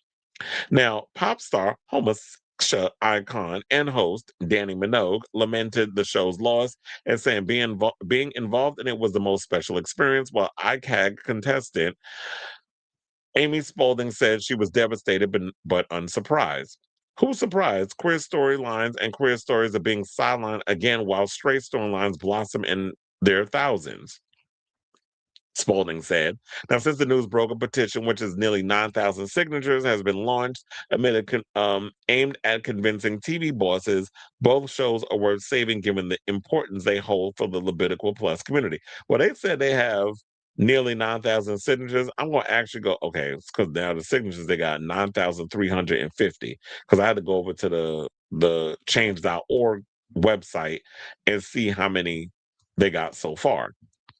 So, for decades, LGBTQ plus audiences have fought for a seat at the table in mainstream media. When the BBC launched I Kissed a Girl and its follow-up, I Kissed a Boy, I Kissed a Boy and its follow-up, I Kissed a Girl, it felt like a breakthrough. For the first time, queer joy, dating, and community were given the high production, primetime treatment usually reserved for heteronormative reality TV. Because I'm saying y'all definitely need to give a lot of these queer shows the Love Island budget and pretty much put that out there, because I think it's relatively important that we see young queer people in their 20s, maybe their 30s, trying to find love and seeing how that works out. Because look, if the straights can have their fun with their bachelors and their bachelorettes and the Golden Bachelor and all these other shows, why the homosexuals can't get in on the fun? We don't need to be out here doing Zeus Network type shit that the only way the gays get to have some kind of representation, they got to be out here windmilling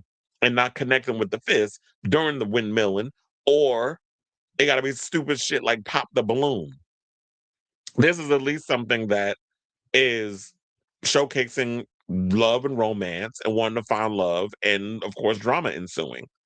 So now, they said recent reports and budget shifts show that the future of these groundbreaking series and others like them are in jeopardy. By failing to ring-fence funding for queer-led programming, the BBC is effectively telling the Biblical Plus community that our stories are disposable luxuries rather than essential public service broadcasting, saying the BBC is funded by the taxpayer, which includes millions of LGBTQ plus people, it continued.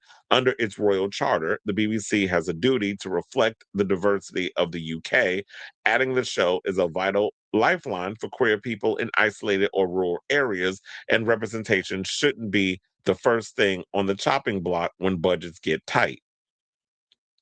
Yeah, because my thing is just find a cheaper location. I mean, I thought it was always cheaper to produce reality shows. So I don't understand why y'all all of a sudden want to pinch pennies, but you'll put some of the shittiest programming on and throw all kinds of money behind that. Now, in response, signatories shared their own reasons for putting their names to the petition, including wanting to ensure authentic queer representation remains accessible on TV. Saying we benefit so much from true representation in TV shows like this, how can you justify canceling this show when there are so many straight versions available with multiple seasons? One signatory named Katie wrote, "It's not right." Another fan named Aisha said, "This just shows that LGBTQ rights don't end at marriage equality. Rights including having representation and seeing yourself in mainstream media. And if we keep stripping away queer people's chance to see themselves in real people in shows like this, we're going backwards, not forward with our representation.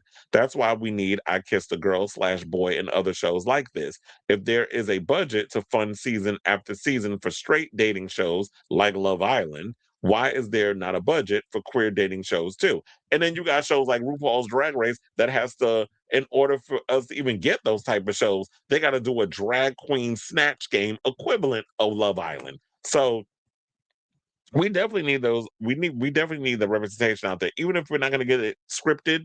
I feel like a lot of times, me growing up, I felt like even though there was like slim pickings when it came to seeing that type of queer representation, we got a lot of that representation by watching a lot of reality TV shows. So we definitely need that, especially in this current climate that we're in of fascism and bigotry and hatred from some of our leaders.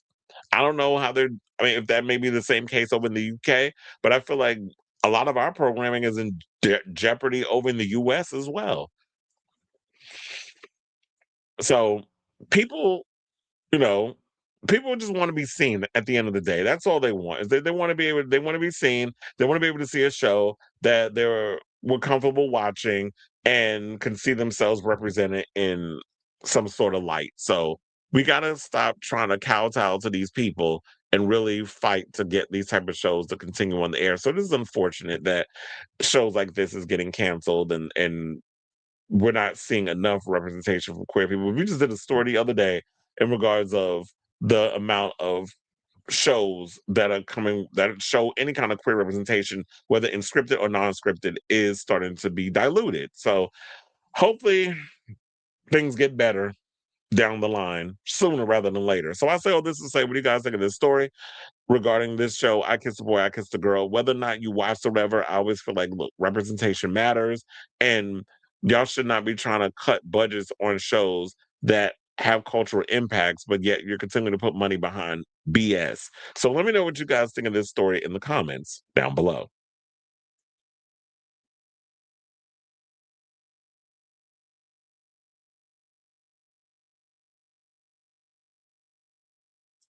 Chuck, y'all having a whole conversation about Princess Diana up in here. Y'all lost me.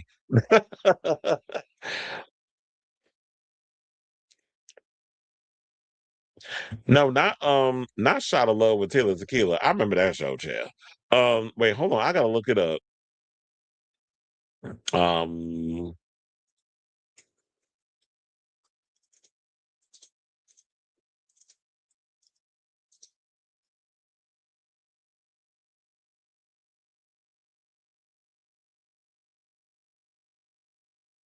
Are You the One? That's what it was. I don't know why I could not think of that damn name.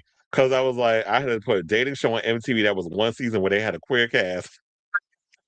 I had to put all that in. So I think it was Are You the One, Come All. Can't believe it was that long ago. It was almost 10 years ago. It came out in 2019. There was one boy in that show that I had the biggest crush on. First of all, Remy does OnlyFans. I was trying to see. Yeah, it was like, yeah, they did like a sexually fluid season. I do remember that. I was trying to remember all the names and stuff that they had on there. They had yeah, they don't have. I don't think they have all the names and stuff on there. But yeah, it was a sexually fluid season that they did of Are You the One? I think it was like how many? 16 contestants. One of the guys on the show, um, Remy, yeah, he does adult cinematography now on the OF because I remember seeing his content.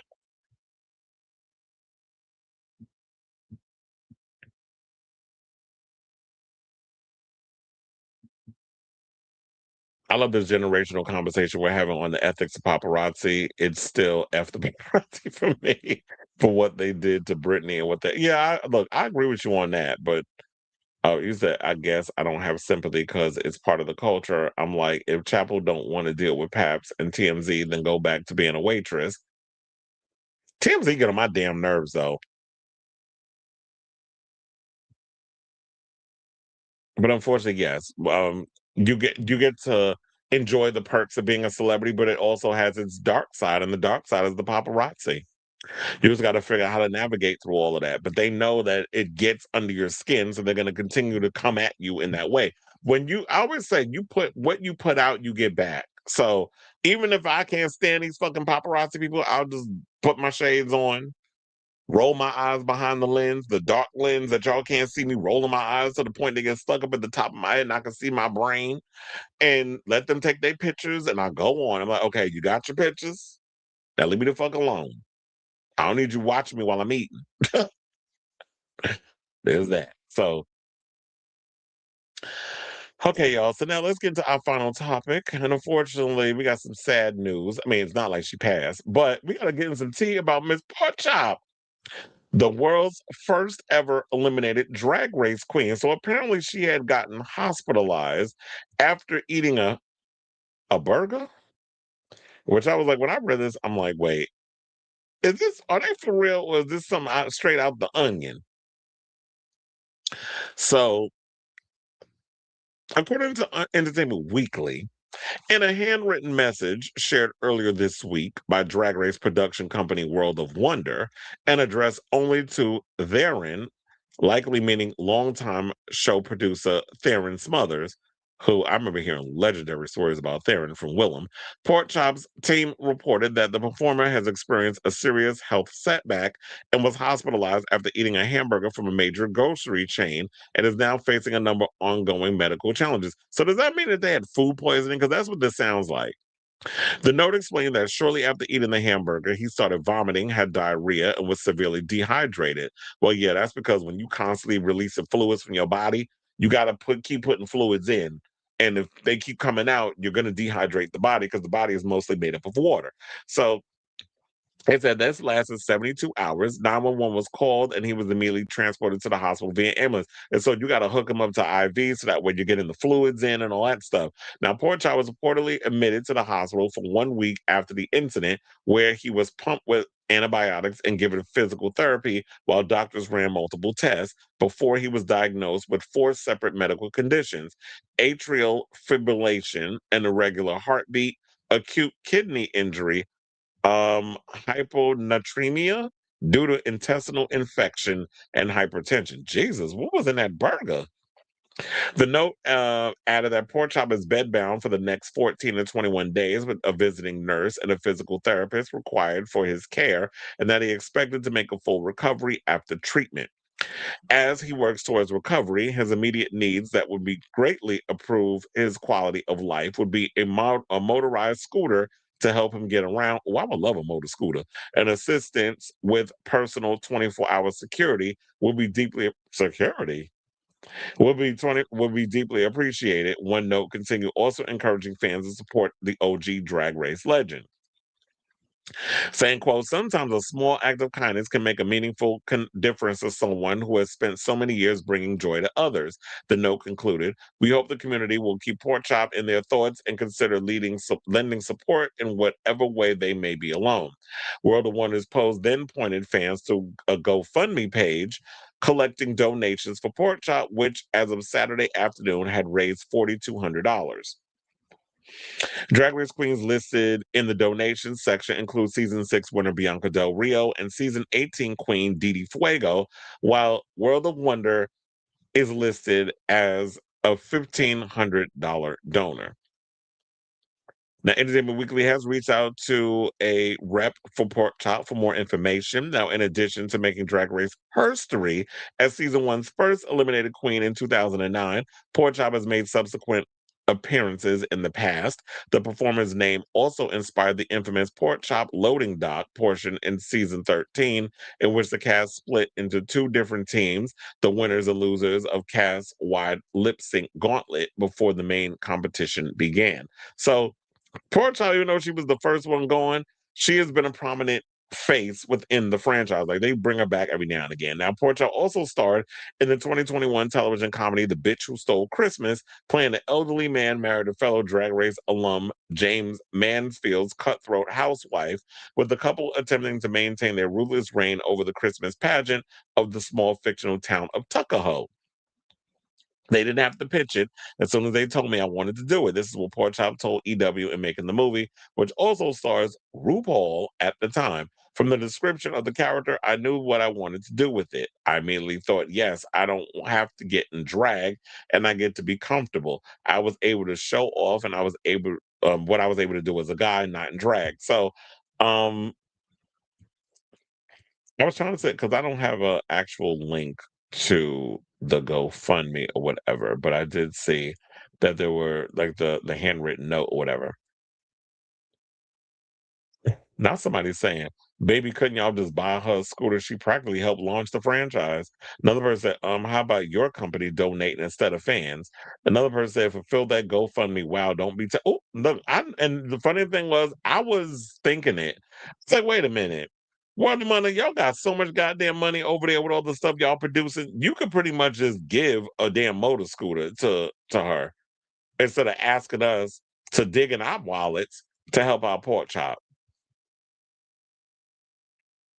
Well, they said how much you guys donating. Then I said like 1,200.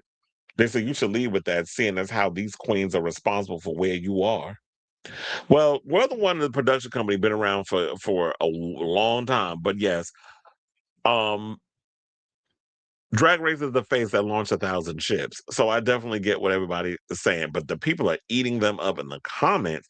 They said the multi-million-dollar company telling people to donate to a GoFundMe is crazy.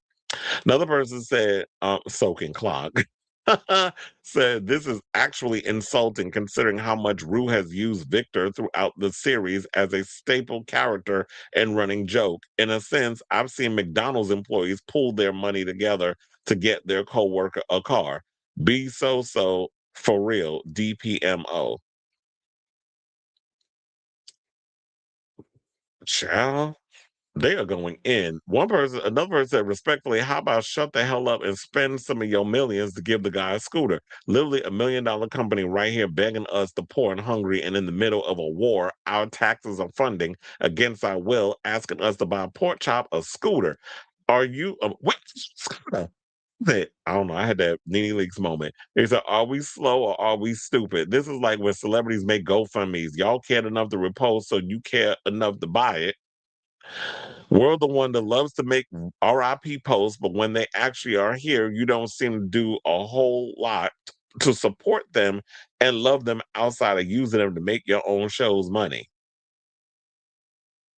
So basically, y'all pretty much got the gist. Everybody's in the comments saying, why don't you ask RuPaul to send them a scooter? Why don't y'all put up the money?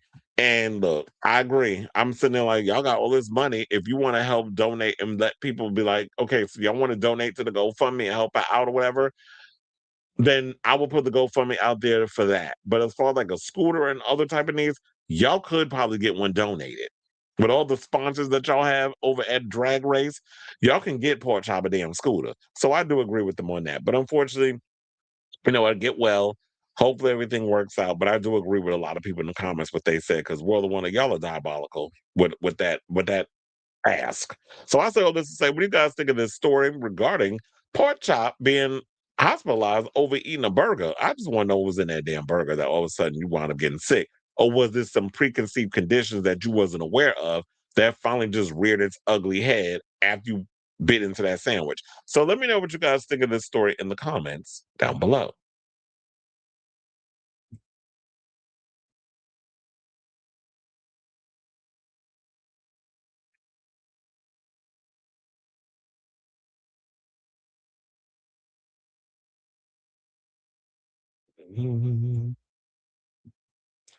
What is a fish burger? Did I say fish burger? I didn't say fish burger. Let's go back up to the article because it said,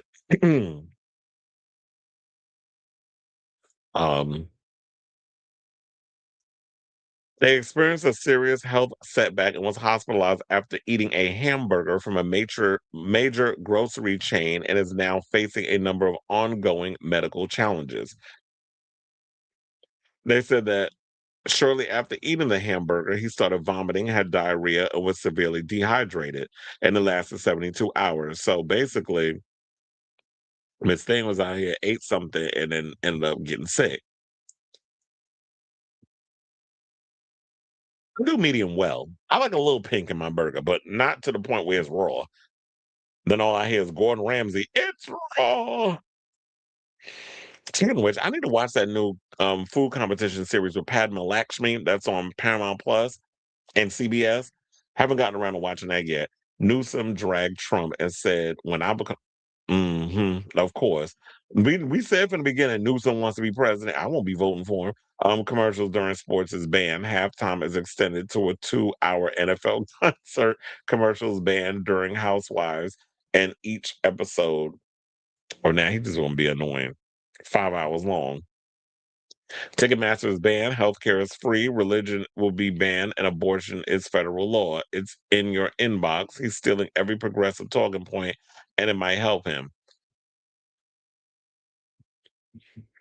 Yeah, but the fact of the matter is he's been flip-flopping so much, I don't know. But a lot of centrist people, they probably haven't really been paying attention to him the way we have been. But Newsom been kind of going back and forth on his opinions on stuff, which is why a lot of us side-eye him. Basically, everything we want is free, no commercials, and the stuff we want is banned, and abortion back in the federal level. Can you imagine $100 an hour minimum wage? Because now they're talking about there's they were talking about that in New York they're trying to raise the minimum wage to $30, and I was like, $30 actually, that is affordable to me. I feel like, well, first of all, high minimum wage, y'all gonna make more money than I make. I make more because I'm funny enough. A lot of people assume that I work at the Garden. I make minimum wage. You tried it. Number one, I haven't made minimum wage in a long time. I've always made over minimum wage with my jobs. I mean, when I was younger, of course, I did minimum wage jobs, but the Garden, no, I do not get minimum wage. So I'd be having to cackle at that. But $30 an hour, I'm not mad at that because $30 an hour and you work full time or whatever the case is, that's good money. The problem is that if we're making that money, that means that don't mean to raise the groceries, that don't mean raise the rent, that don't mean raise everything else. And now it's like, well, what's the point of me making the $30? Now I'm paying $5,000 a month for an apartment, and I can't stick no kind of food or anything up in my apartment. Like I can't afford to pay my groceries or for other amenities and things. And I'm still back to living paycheck to paycheck. So what's the point? So I hope that, okay, if they talk about in New York by 2030 that it's going to go up to $30 an hour, that New York would at least be an affordable place to live because the rent is too damn high still. Wait, the fish burger was a joke? You said Newsom is not getting a vote for me. I don't care if it's him versus Vance. I wouldn't vote for either. And I hate when people say that, oh, if you don't vote for people, it's a problem. No, I'm not voting for the establishment. So I will burn my vote before I vote for something I don't agree with. And so I hate when people say, oh, oh, it's y'all fault we got Trump because y'all didn't vote for Kamala. Kamala is a Zionist. Kamala is a centrist. That she still agrees with a lot of those establishment situations that a lot of us don't agree with. So I'm not going to vote for that.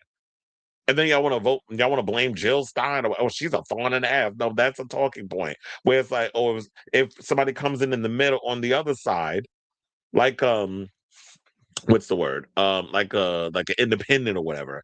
Oh, that's the only time the Democrats and Republicans get together because they want to keep it a two-party establishment. They want to keep it the way it is. Because low key, we have Democrats that agree with everything Trump is doing. Hakeem Jeffries and Chuck Schumer being two of the people that apparently like what Trump doing and keep funding whatever he asks for, but want to pretend like, well, you didn't sign the little paper that we put out there, and you didn't put the dot, you didn't dot that I, you didn't cross that T. It's showing like they fighting, but it's like, sir, we're not stupid. We see y'all ain't doing shit. So I wouldn't vote for either. I wouldn't vote for that fat mascara wearing closeted homosexual, and I damn sure won't vote for Moose Hair. He got a lot of it in that hair of his. Gavin Newsom looks presidential. He's not a president though. He gives me Fritzy Tease from Scandal. Anyway, I was not expecting to do a 4-hour show. I was like, with the amount of topics I had on here, I thought I was gonna fly by through this quick. But you already know I can make a mountain out of a molehill when it comes to it being a slow news day. But anyway, so with all that being said, it looks like we're at the end of our show. I want to thank you all for tuning in to the latest episode of Chris Adler Unfiltered. One more again, if you could please do me a solid, hit that like button. If you're new to the channel, hit that subscribe button. And also smash the notification bell, all that good stuff. I'll be back tomorrow with a brand new episode. I got distracted because I was reading this. See you at your next show. I'm your biggest fan. I'll follow you to your okay, Gaga. Look, she loves the paparazzi. She wrote a whole song about it and what it does. But anyway, because it was about the fame. Maybe Chappell needs to listen to that record and get a grip. But anyway, yeah, I'll be back tomorrow with a brand new episode of the show. Since I won't be going back to work until, I need a couple of days because I was out of it today too. Like I was exhausted.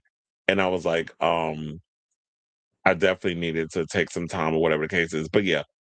I was like, wait, why do I not see my banners? I thought I did something. But anyway, I will be here pressing buttons. See, I'll be back tomorrow with a brand new episode, all that good stuff. So yeah, thank you all for watching. Thank you for your continued support. And until next time, ciao, darlings.